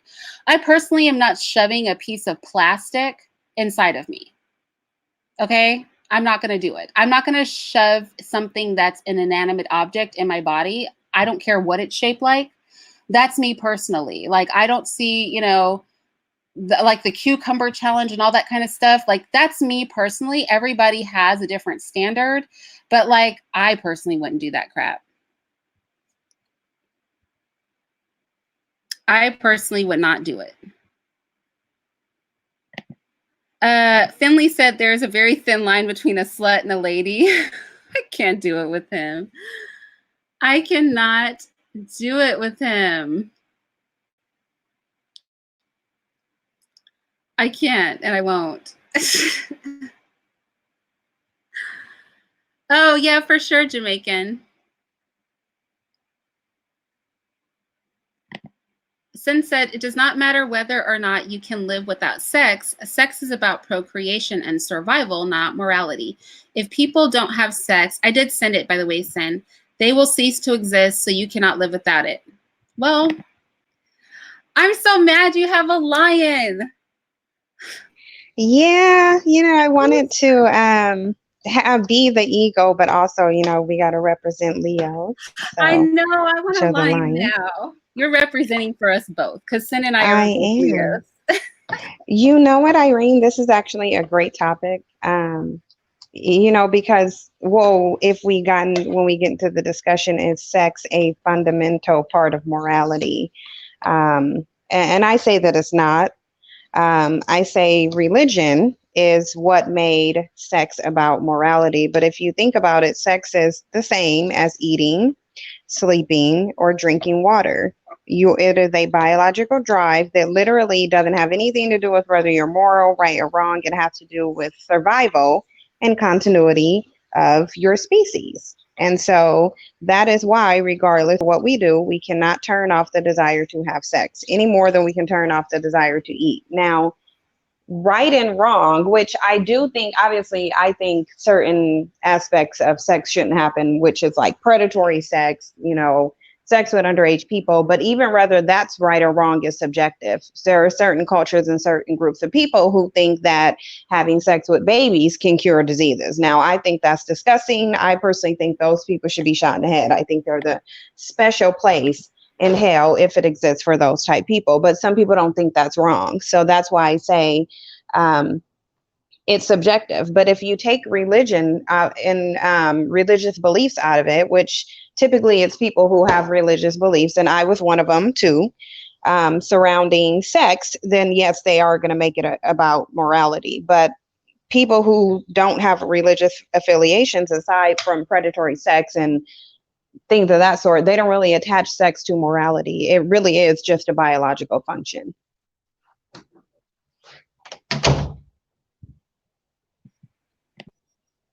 Okay, this is what I will say. I think that to an extent, it is like eating and things like that. But in the same breath, I would say not so much. And this is what I mean. Like, eating and breathing and sleeping and all that are necessary for the preservation of your own life. You don't have to have sex for the preservation of your own life. You have to have sex for the creation of new life. So I think they are somewhat different. Like, you won't die without sex. But I do agree with you that people have natural and innate sexual drives. And although some religions, not all, do have sex as a compass for what sexual morality is, I do think that, for example, it depends on the religion you're looking at. Because, for example, in Hinduism, sexuality and sex is a part of their religion. So when we talk about the Kama Sutra and things like that, and all those many sexual positions, those are actually religious in origin. That's part of their practicing religion, is to engage in those sorts of sexual behaviors. And so the adverse to that would be like Christianity, right? Where there is a sexual morality that is imposed to prevent deviancy. So in Christianity, for example, you're not allowed to have sex with your siblings, right? That is something that is taught to be immoral, but there's actually a scientific reason for that too. It's because there's degradation of the genes and prevalence of mutations that normally wouldn't be present if you weren't dating within your family. It increases the chances that those things will be present. And a lot of things, at least in Christianity, kind of work that way. You're not allowed to have sex with, let's say, you're not supposed to look like a son shouldn't look at his father's wife, right? And things like that, to prevent incestual relationships and things like that. Or, and there's some confusion about this. I know in Judaism, in the Talmud, they talk about having sex with babies as something that's being okay. In Christianity, that is condemned. So I think you're right. Like, religion does add a moral compass to it, whether it be Judaism co-signing having sex with babies, or Hindus co-signing, doing, hundreds of sexual positions, or Christians, saying don't have sex with your sister. But I think that it's sort of like the hot water situation, where some things are based on morality and some things are kind of an ingrained morality that all people have. Like, most people who are healthy minded aren't going to look at, let's say, children as sexual objects. That's something that's ingrained in us naturally. Most people are going to want to have sex, but it's also the context in which you engage in that sex in that a lot of us will have a natural aversion or attraction to. So, for example, most people are going to be naturally heterosexual because there's nothing profitable about homosexual sex. Do you know what I'm saying? Well, and that's because nature says that unless you're heterosexual, you can't contribute to the continuity of your species. So that's another thing too. Homosexuals cannot procreate. If you can't procreate, you can't sustain yourself. So it's attached to your instinct for survival as well. But I that's why I said if you separate it from religion, because even with religion saying don't have sex with your cousin, that's biological, because there are biological consequences to having sex with your cousin and having sex with your siblings. There's biological consequences to that. Birth defects, diseases, inability to effectively procreate. So those are also tied to your ability to sustain yourself. And while you don't have to have it for one person, when we function, our biology functions on a basis of not only survival for ourselves, but survival of our species and of ourselves as a people, as a group. And so we have to look at that as well. But that's why I say take religion out of it. If you reduce sex down to its basic fundamental, it doesn't have anything to do with anything except for survival. And it actually is the same as food, water, sleeping, but all of those things require that you do something different. Like to sustain for your sleeping, you just go get in the bed. Your brain has to rejuvenate. But also, eating and drinking are different things. You will die if you don't eat or drink, but you'll also die if you don't sleep. And you will die out if you don't have sex. You're just going to. It'll just take a little bit longer. So then my next question will be about being promiscuous. So a lot of people say that religion kind of stifles promiscuity, even though that is natural. I don't know if you would agree with that or not, but a lot of people would say that. And my argument would be a lot of things that I can speak about, like some religions, but I can only kind of speak about Christianity mostly because that's the religion I'm most familiar with. Is, for example, promiscuity is not promoted, right, outside of marriage in Christianity. But what we see is that in the real world, even though we weren't given a reason for that, right?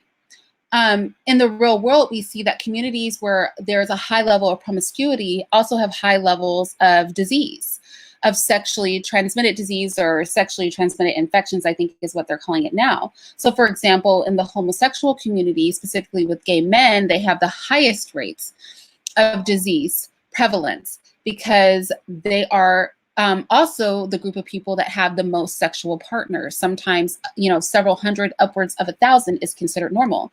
So we actually see that in other communities as well. When we look at the Black community, although people might not agree with the religious aspect of not being highly promiscuous, there is biological evidence, as you would say, and health-based reasons to not engage in that behavior too.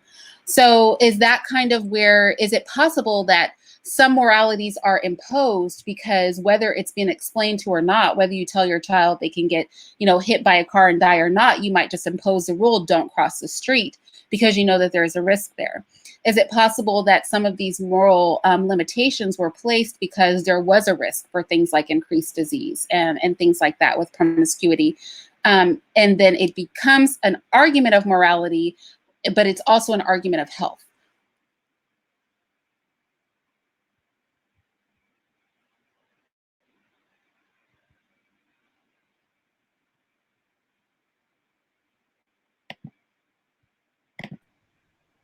Oh, what happened to you, Cyn? I had dropped off accidentally, but okay. Now I'm back. Oh, I'm so glad I looked too, because I keep forgetting you can't just pop on this one. But do you think that interracial sex is an issue of morality? I think it can be.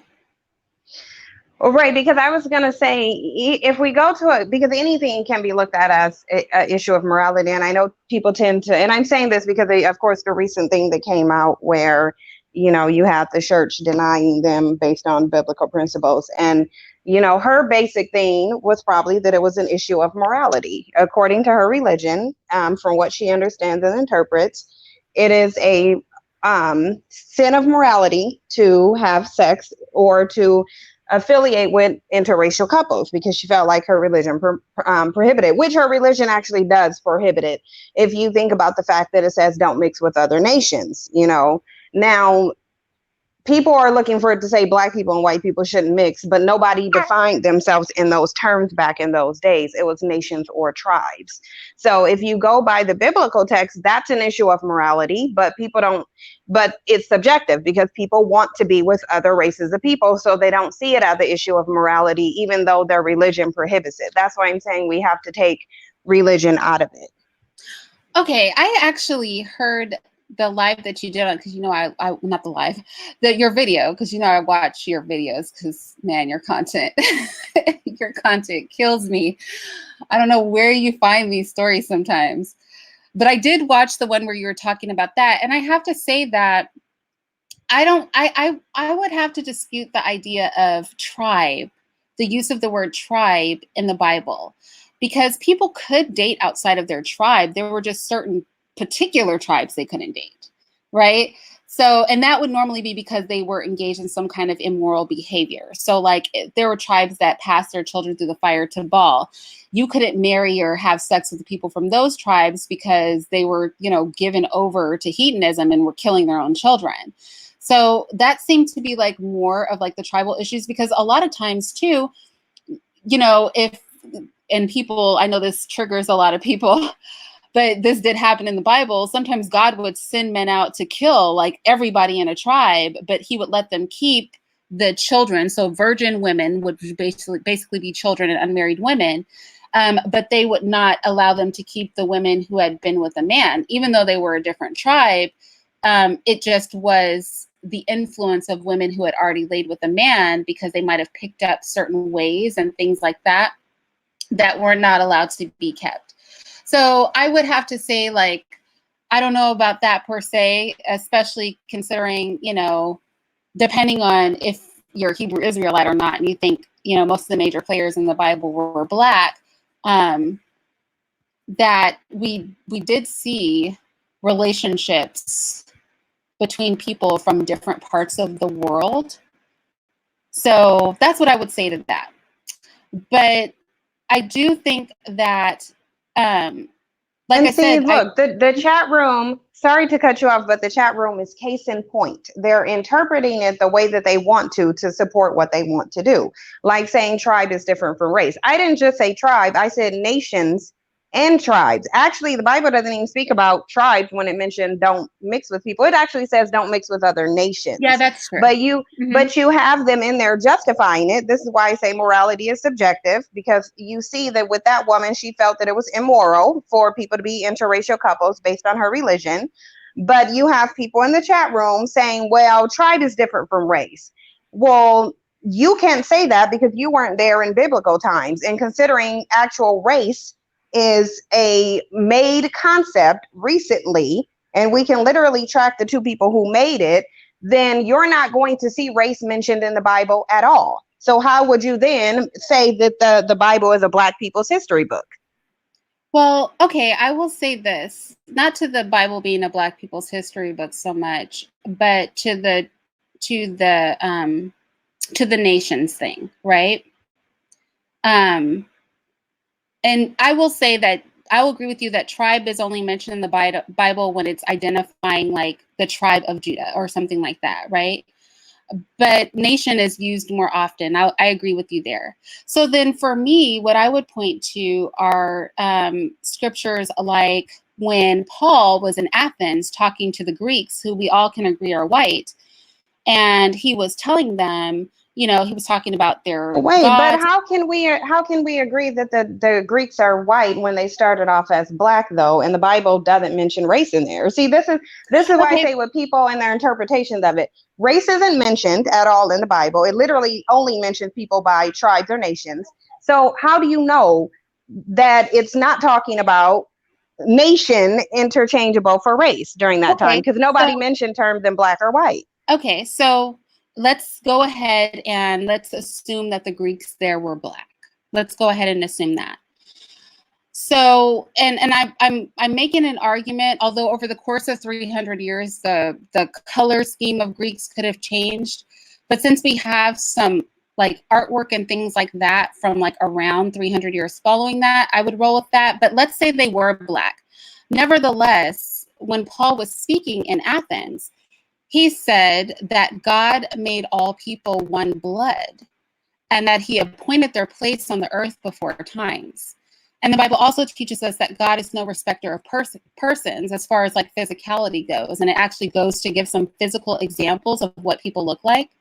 And then when it also talks about groups of people who were historically against each other, we get stories like the Good Samaritan, where you have a person from the Samaritans who were actually considered enemies of the Jews, but that person ended up being actually a friend, and that is the story of the Good Samaritan. So I would look at examples like that, you know, not being a respecter of persons, the story of the Good Samaritan, the discussion Paul had with the Greeks where he says God made all nations one blood.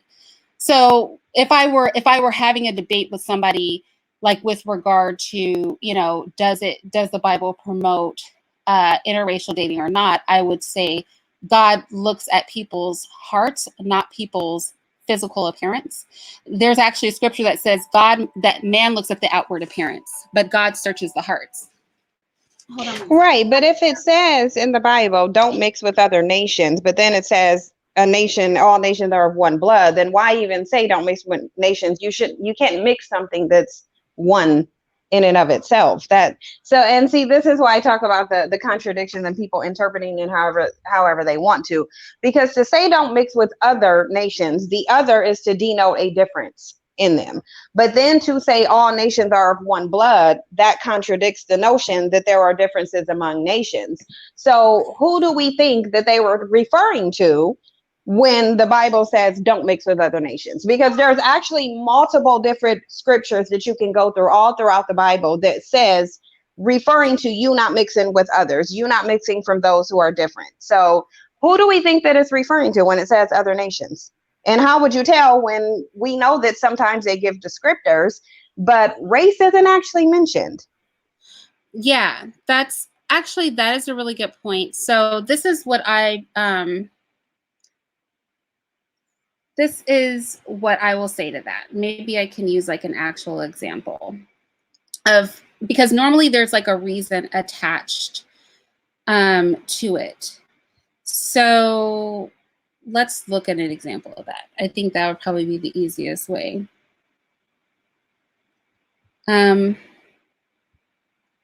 So there is a long list: the Hittites, the Gerishites, the Amorites, the Canaanites, the Perizzites, the Hivites. It gives this long list. And it talks about how God's this is for those of you who care. I'm looking in Deuteronomy 7:3, or just Deuteronomy chapter 7, right? So this is one of those things where they're being told not to mix with any nations. They're saying, don't take marriages with them. Thy daughter thou shalt not give unto his son, nor his daughter shalt thou take unto your son. And then he gives us a long list of all these people that they cannot have sex with. And this is why he says, this is the reason he gives. He says, for they will turn away thy son from following me, that they may serve other gods. So will the anger of the Lord be kindled against thee. So it wasn't about their physicality. It was about their behavior. And that's why I'm saying most times when in the Bible, if you look at the context of those kind of scriptures, what you'll find is that the reason is because those people were evil in some way. And that because of their behavior, God didn't want his people picking up on their behavior. Now that would be a more of an argument for not. Well, and that's what I was going to say. Either way, it would still point towards white people, because whose behavior is the worst of all people on this planet? I mean, you could just look throughout their history. So even if either way we pitch it, even if you went through behavior, if you went through a descriptor, which didn't they refer to whiteness of the skin as leprosy in the Bible? I mean, I believe that was the descriptor for white.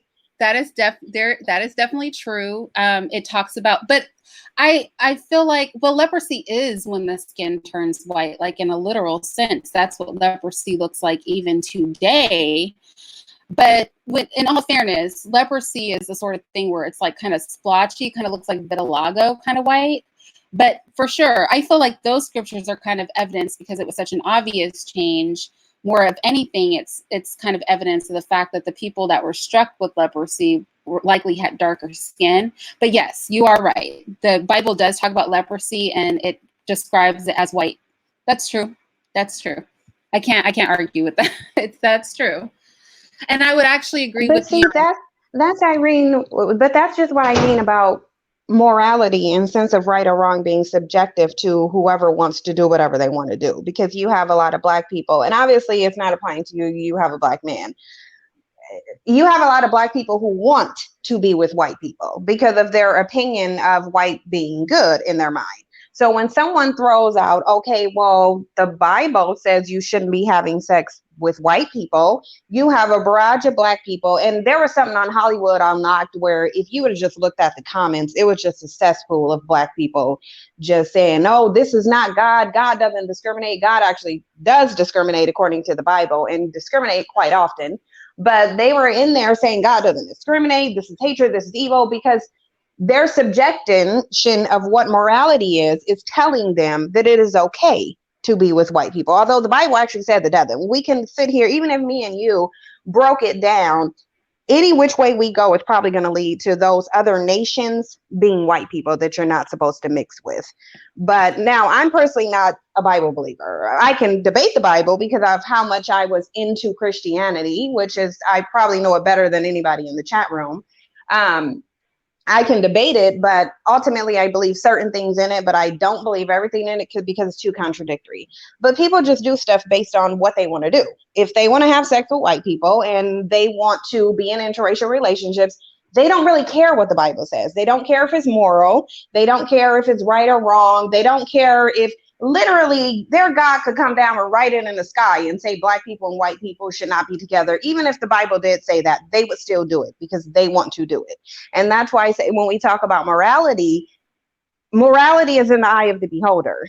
What's right or wrong is in the eye of the beholder. So how then can we turn around and take a biological function, which having sex with white people isn't a biological function. You don't need to do that. Actually, it's more detrimental and harmful to you on a biological and social level than anything else. But they really want to do that.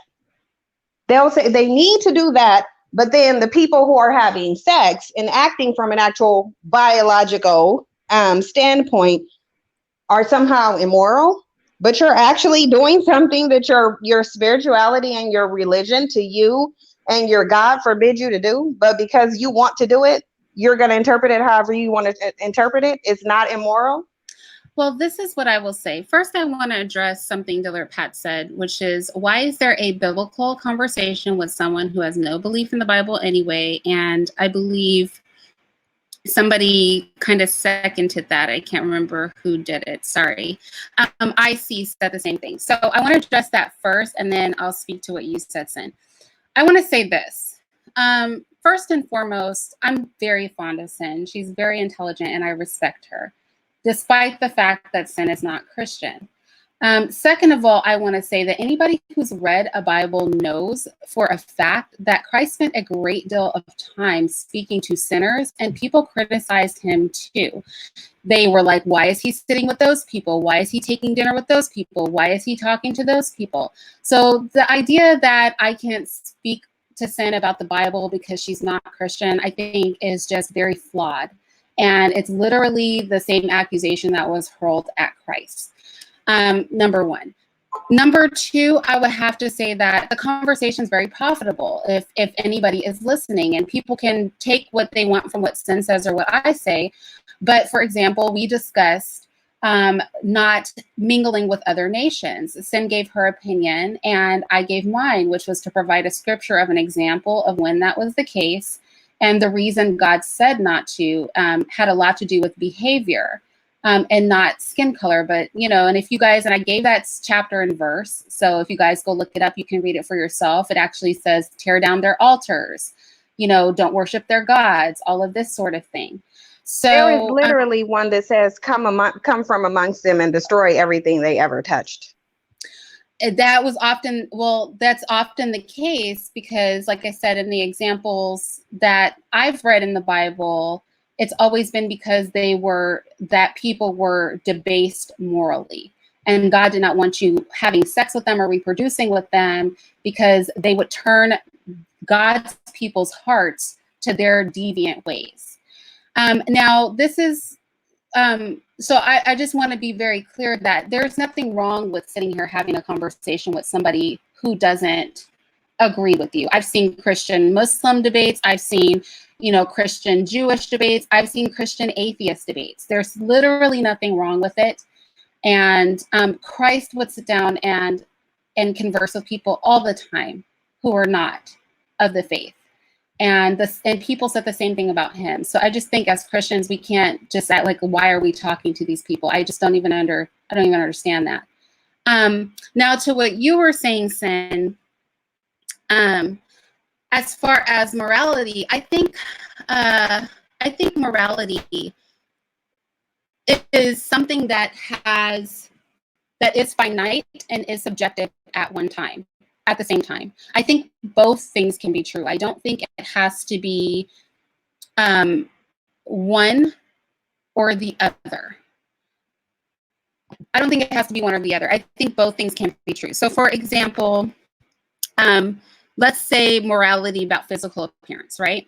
So religions have different bases for physical appearance, but even people who aren't religious have different bases for physical appearance. I know people who are not Christian who have definitely judged me based on my physical appearance, what I wear, what I do, things like that, just how I look. Now, on one extreme, you'll have like Muslims that want women like in a full-on burqa, right? On the other extreme, you have religions that are, very lascivious in nature. And so they actually feel like exposing the female and male body or sex magic and things like that are valuable. So it's actually encouraged to be more sexy and things like that to kind of harness power. Those are two very different ends of the spectrum. So obviously that's a swing of morality from one degree to the other, fully covered to basically naked.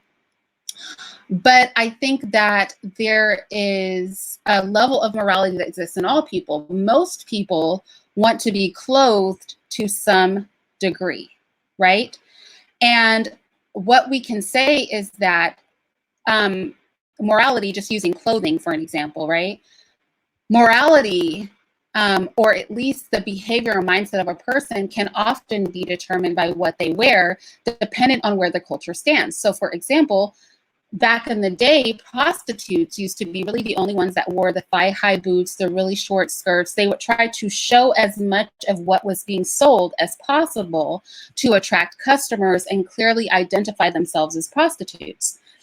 Now we live in a time where it is more common for the average woman to dress much like when I was growing up. You would actually literally only see prostitutes wearing. That's become par for the course as far as regular female clothing goes. Every Fashion Nova haul is basically like, an episode of Pretty Woman or, one of those documentaries of streetwalkers. But, so in that, I agree with you, it's fluid, right? But I think that there's a base level of morality that all people have. So there are natural aversions that we have as far as sex goes, as far as who our sexual partners are, what ages are appropriate, if we're going to have sex with animals or not, things like that. So and maybe we don't call that morality, but in a sense it kind of is. And then there are the variations of what is the base that most of us are just born with. And I think those things are flexible. I don't know if that makes sense.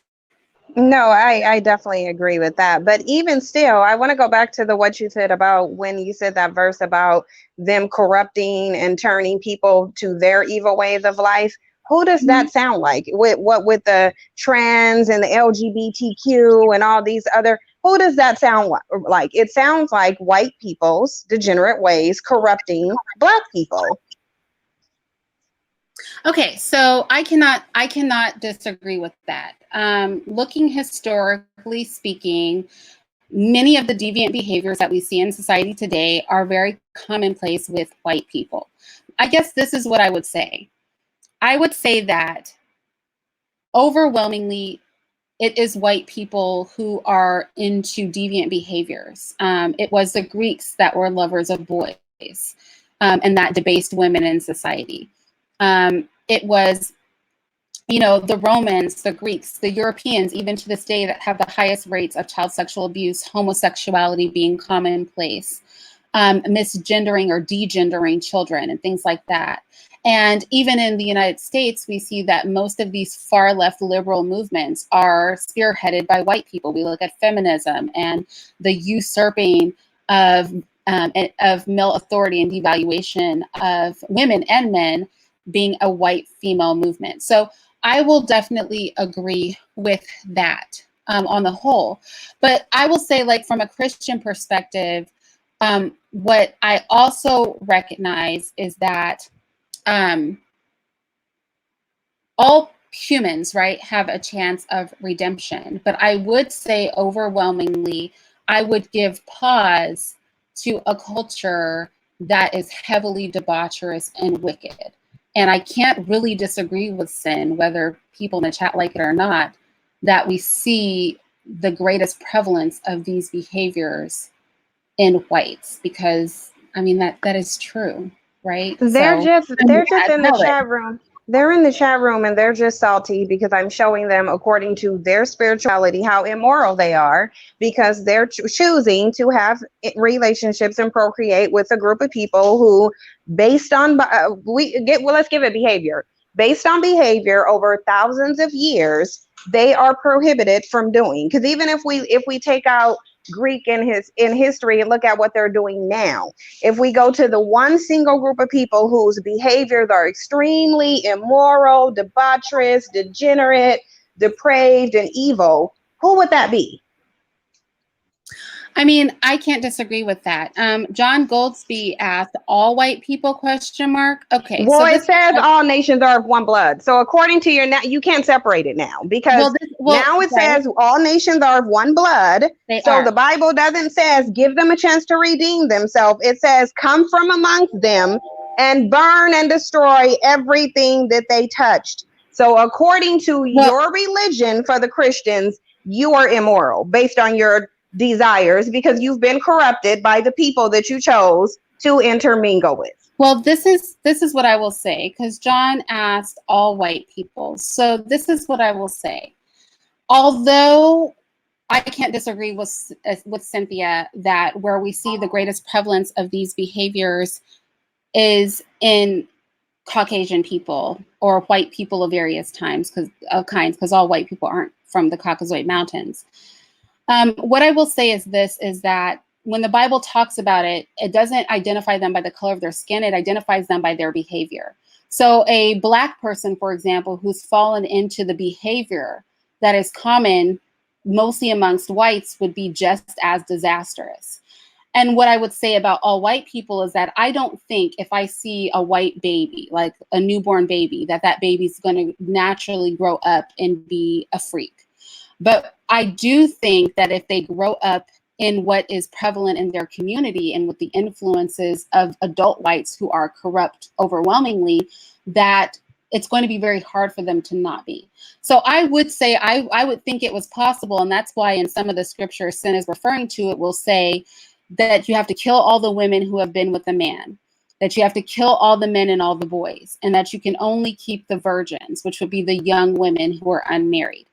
So sometimes that concession is made. And so my argument there would simply be that I don't think every single white person is corrupt. I don't think, obviously, some white people are, from a Christian perspective, are saved and things like that.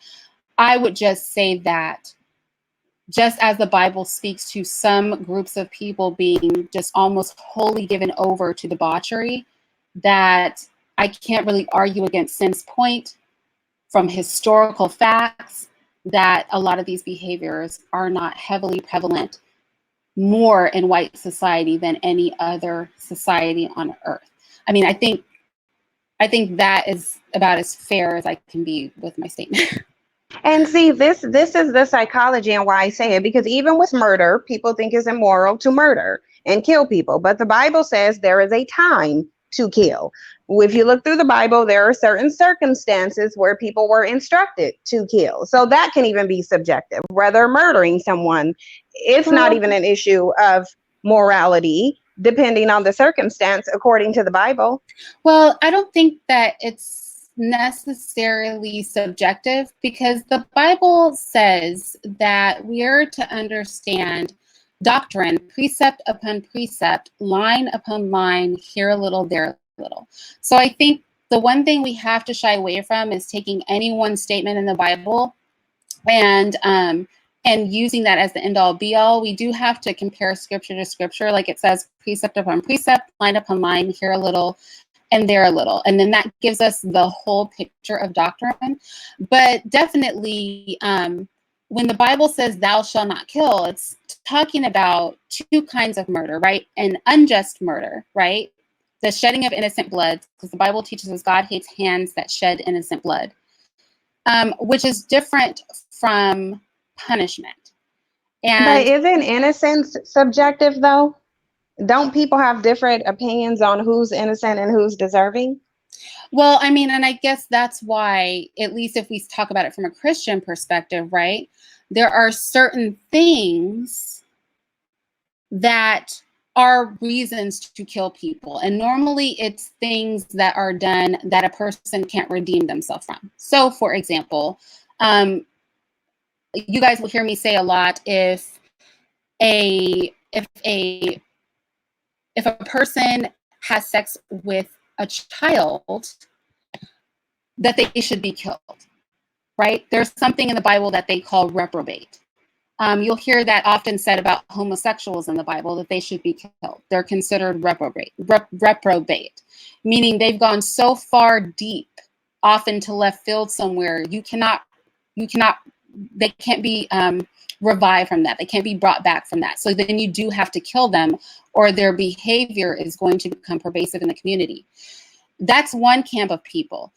Other than that, the Bible normally calls for physical chastisement, and this might make people uncomfortable, but this is the reality. There are no prisons or jails in the Bible. You either provide retribution through replacement times 7 of what you've taken or stole or how you've wronged somebody. And sometimes that is also paired with physical punishment, so lashings or something like that. But people aren't jailed in biblical society as far as God's people go. But that is what I mean for punishment. So murder is appropriate as a form of punishment for reprobate people. And that's clearly kind of laid out in scripture as to what that is, and then what the alternative punishments are when that extreme is not needed. Do you know what I'm saying? Yeah, I'm just looking at the chat room and seeing how corrupted certain people are based on their desire to have sex with white people. It is actually quite interesting, because everything goes out of the window when it comes to you saying they shouldn't mix with this group of people who historically and presently have been, and really towards them, the most evil on the face of the planet. And that's really, really interesting. The psychology of it is so interesting, but it's even if you look at a lot of Black people today who are in relationships with white people, we can honestly say do they not tend to take on, by and large, the mentality of their white partner? Well, I will have to say that definitely what I've seen here on YouTube, and this is why I don't personally promote hate dating and hate mating, right? I do feel that whilst I clearly don't have a problem with interracial dating, like me personally, I wouldn't promote it amongst Black people. I think that we deal with so much, we have so many issues, like collectively, with self-acceptance, being comfortable in our skin, being comfortable in our hair, all of those things, that we often kind of idolize whiteness and we hold it up as the pinnacle of what is good and desirable. I've definitely heard people say they don't want to create dark-skinned children. So they might date and reproduce with a white person to produce a child that will have a more comfortable place in society.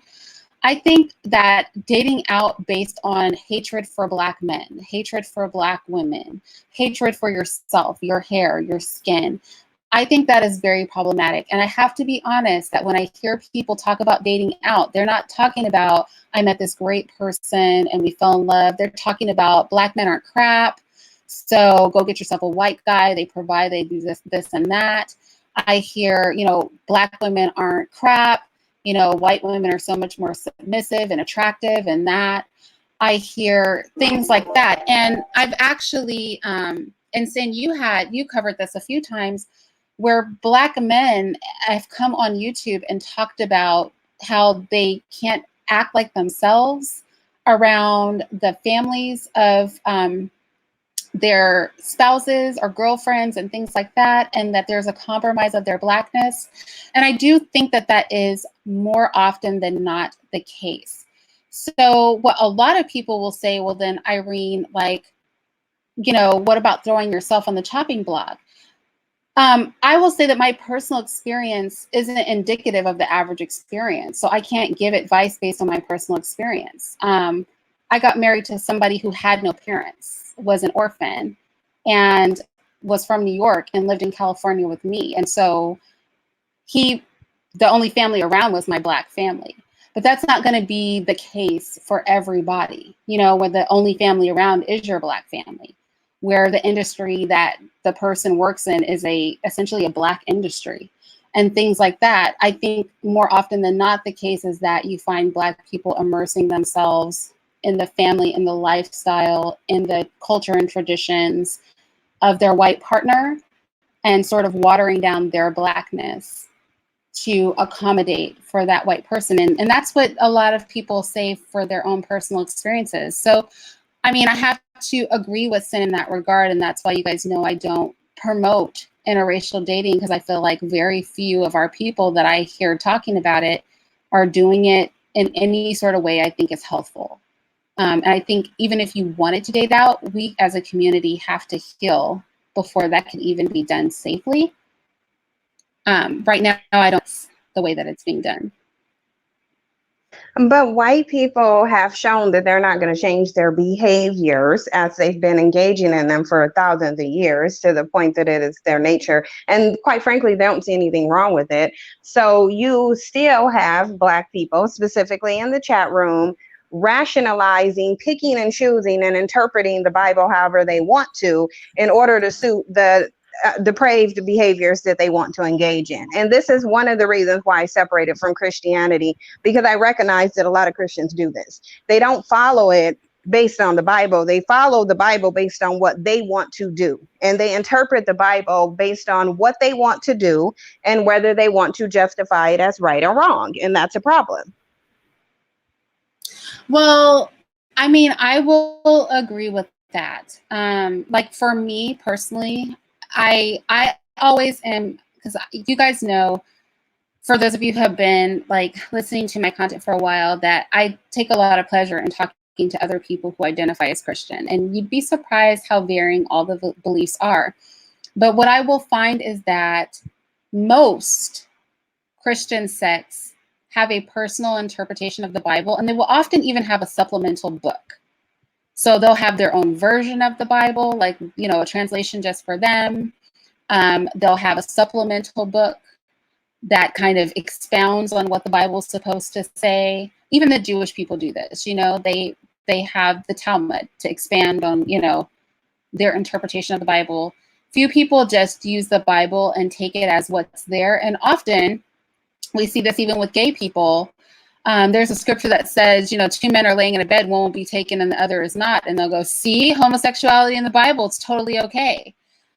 So I do agree that it's common in Christianity for people to try to use the Bible to justify what they want, or to twist what the Bible says to say what they want. But I think a good measure of ourselves as Christians is when we can read the Bible for what it is, and if it doesn't fit our narrative, or if it doesn't co-sign our behavior, that we still let the Bible stand as is. And, you know, the Bible says, you know, let God be true and every man be a liar. So, for example, I know that the way I dress is not appropriate biblically. I know that wearing makeup is not appropriate biblically, but I'm not going to try to adjust the Bible to my behavior. I'll adjust my behavior to scripture. But I don't think that that's common. And I think hypocrisy and sort of morphing of scripture to suit purposes does turn a lot of people off from Christianity. I can't really argue with that. Yeah, that's the thing, because I don't see any other group of people disregarding their religion and interpreting their religious texts to support their desire to lay with their oppressor. And even if it wasn't against it in the Bible, which I really do believe that other nation is talking about this group of people, assuming some people argue they weren't even around during the time, but whatever. The reality is, nothing should have to tell you to stop being with the people who are trying to exterminate you. That's just a reality. Your brain should tell you that. Your instinct for survival should tell you that. But that's why I say Black people have been corrupted. Many of us have been corrupted just by being in close proximity to them. That's why we take on their attitudes, their behaviors. I mean, just look at how much we're impacted by the LGBTQ and trans movement. And we know that this, to many people, is a form based on religion of corruption. These are lifestyles that are prohibited from the Bible. They will be considered debaucherous behaviors. Well, I mean, I can't disagree with that. And I will say this. I think like a cautionary sort of thing, and this is kind of harder for people like me who grew up in really diverse areas where racial tensions were not super high, more urban areas. This is probably harder for like our group to accept. But what I will say is we do have to look at the dangers that come in with interracial dating with regard to our functionality in society and progressing Black people, right?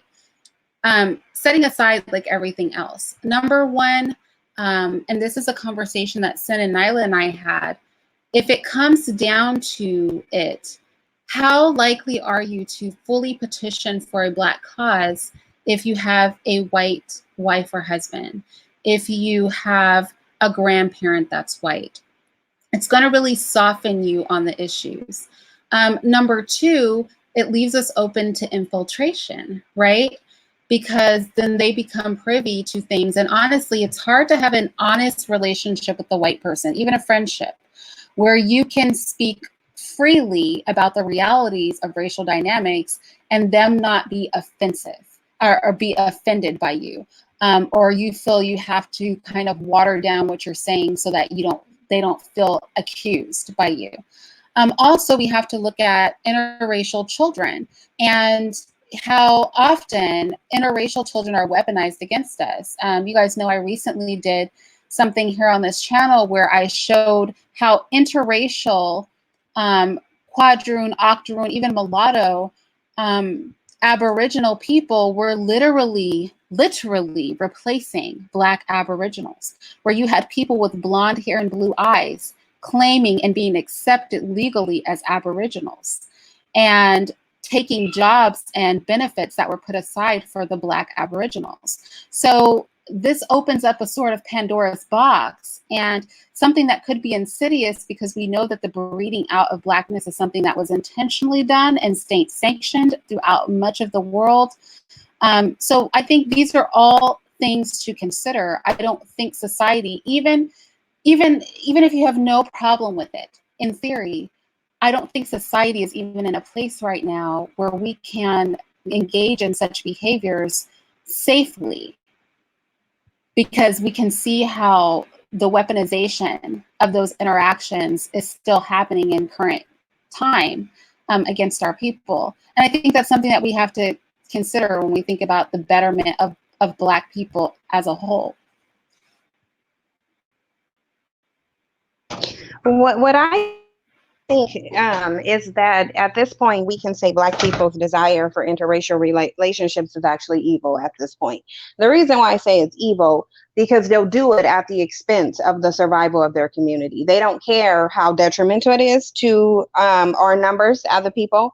They don't care how detrimental it is to our progress. They don't care about the psychology of the children, or how detrimental that is.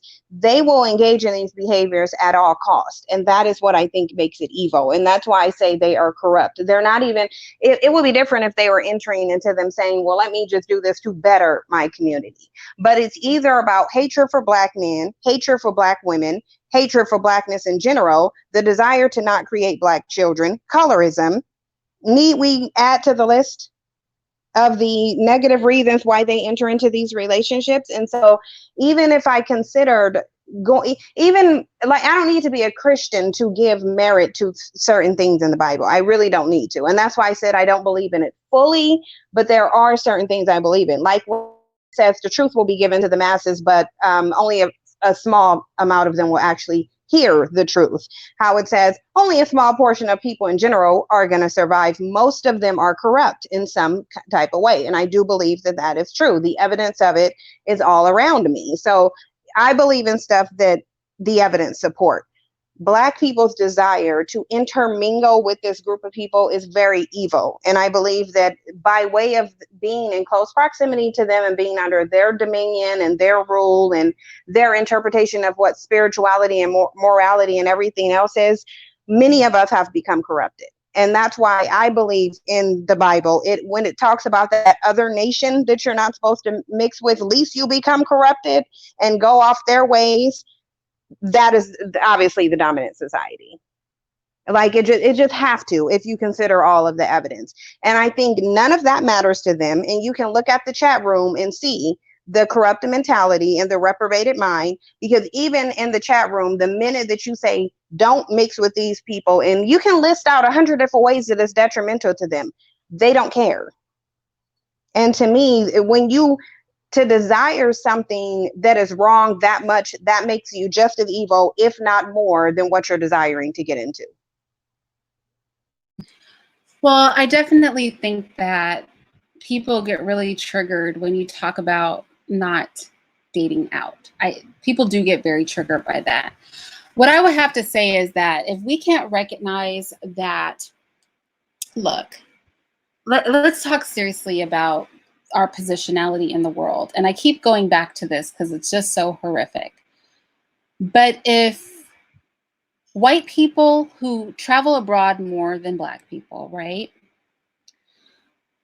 If white people can travel abroad and go to countries where Black people are literally treated as second-class citizens, like completely segregated into certain parts of the country, brutalized and all that. If white people can go to India and go to a human safari where they view Black people in the wild the way you would an animal, if white people can go to places where effectively Black people are little more than slaves, then it's the dynamic in a relationship with a person where that is their world experience. With a Black person is not always going to be the healthiest. And then you also have to recognize that you would have to be hyper vigilant with any children that you created to not create the sort of mixed person that would be weaponized against your own people. And they are weaponized against Black people. And that level of hyperdiligence, I think, is not something that our people are going to engage in, especially when so many of us date out because of self-hate or hate of our counterparts in the Black community. So at the very least, what we should say amongst ourselves is, even if you want to, even if it's okay, you know, from a moral standpoint to you, that we can't move as whole people until we address the problems that we have in the Black community. And we can't date in a dynamic where our partner literally has a position and power over us, because then you're not even safe in that relationship.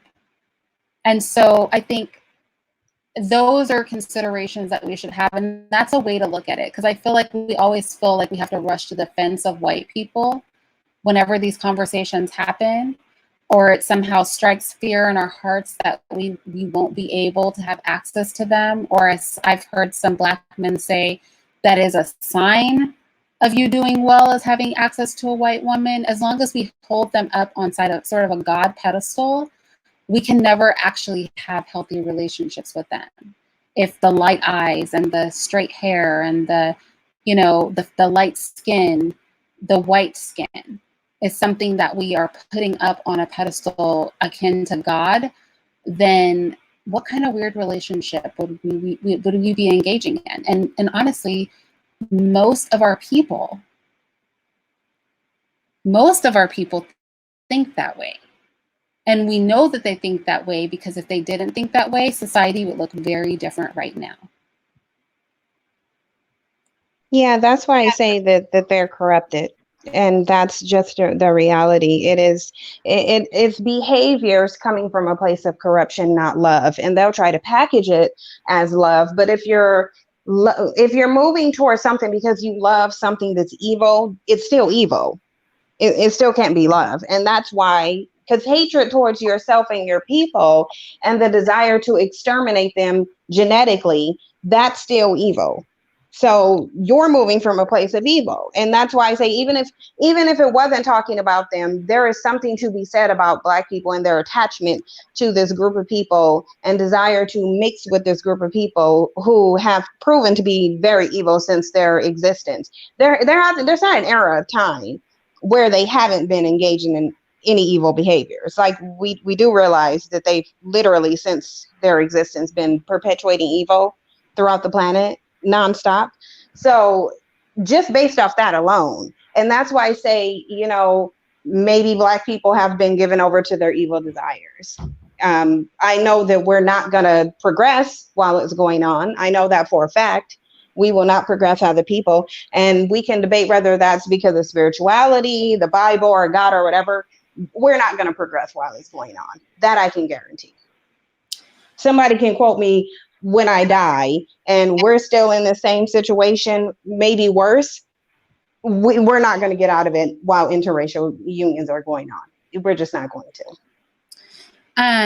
Rozzy said, Black people have been taught to love everyone. I think we're just loving. I think Black people are human, in a sense of like spiritually we're very human, right? There's a lot of things that we are naturally have aversions to, and we have a heart for other people.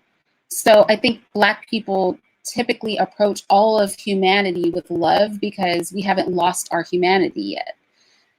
I don't think we have to hate white people, but we also have to recognize that love is not enabling, right? So if you love white people, that's fine, but know that part of love is not enabling their fuckery, right? Part of love is not enabling somebody to basically be destructive. Sometimes love is chastisement and correction and knocking people down a few pegs and putting them in their place. Sometimes that is the most loving thing you can do. So fine, if Black people want to love white people, okay, love them, but love them in the correct way, which is the way you would a child that misbehaves. You're not going to let them run rampant. You're going to place them where they need to be based on their capabilities as a child, and you're going to punish them and correct them. And that is loving. So that's a form of love I think we have to learn as Black people, is that for those who don't want to be accused of hatred and things like that, just know that sometimes tough love is needed. And that is often really a form of love. And for my Christian Blacks, I will say, the Bible says the Lord chastens who he loves. So we know that chastisement is a part of love. We do that with our children too. Do you know what I mean? He who spares the rod hates his child. The thing is that chastisement and correction is part of love. So we can still have these conversations. We can still want to not see them in power because they're a corruptive force. We can still, be honest about their shortcomings and what needs to be done to correct them without being hateful people. So I think that is a way that some of us need to think about it. I have a question. Well, I don't have a question. Ariel wants to know if we think women who participate in polygamous relationships have less self-esteem.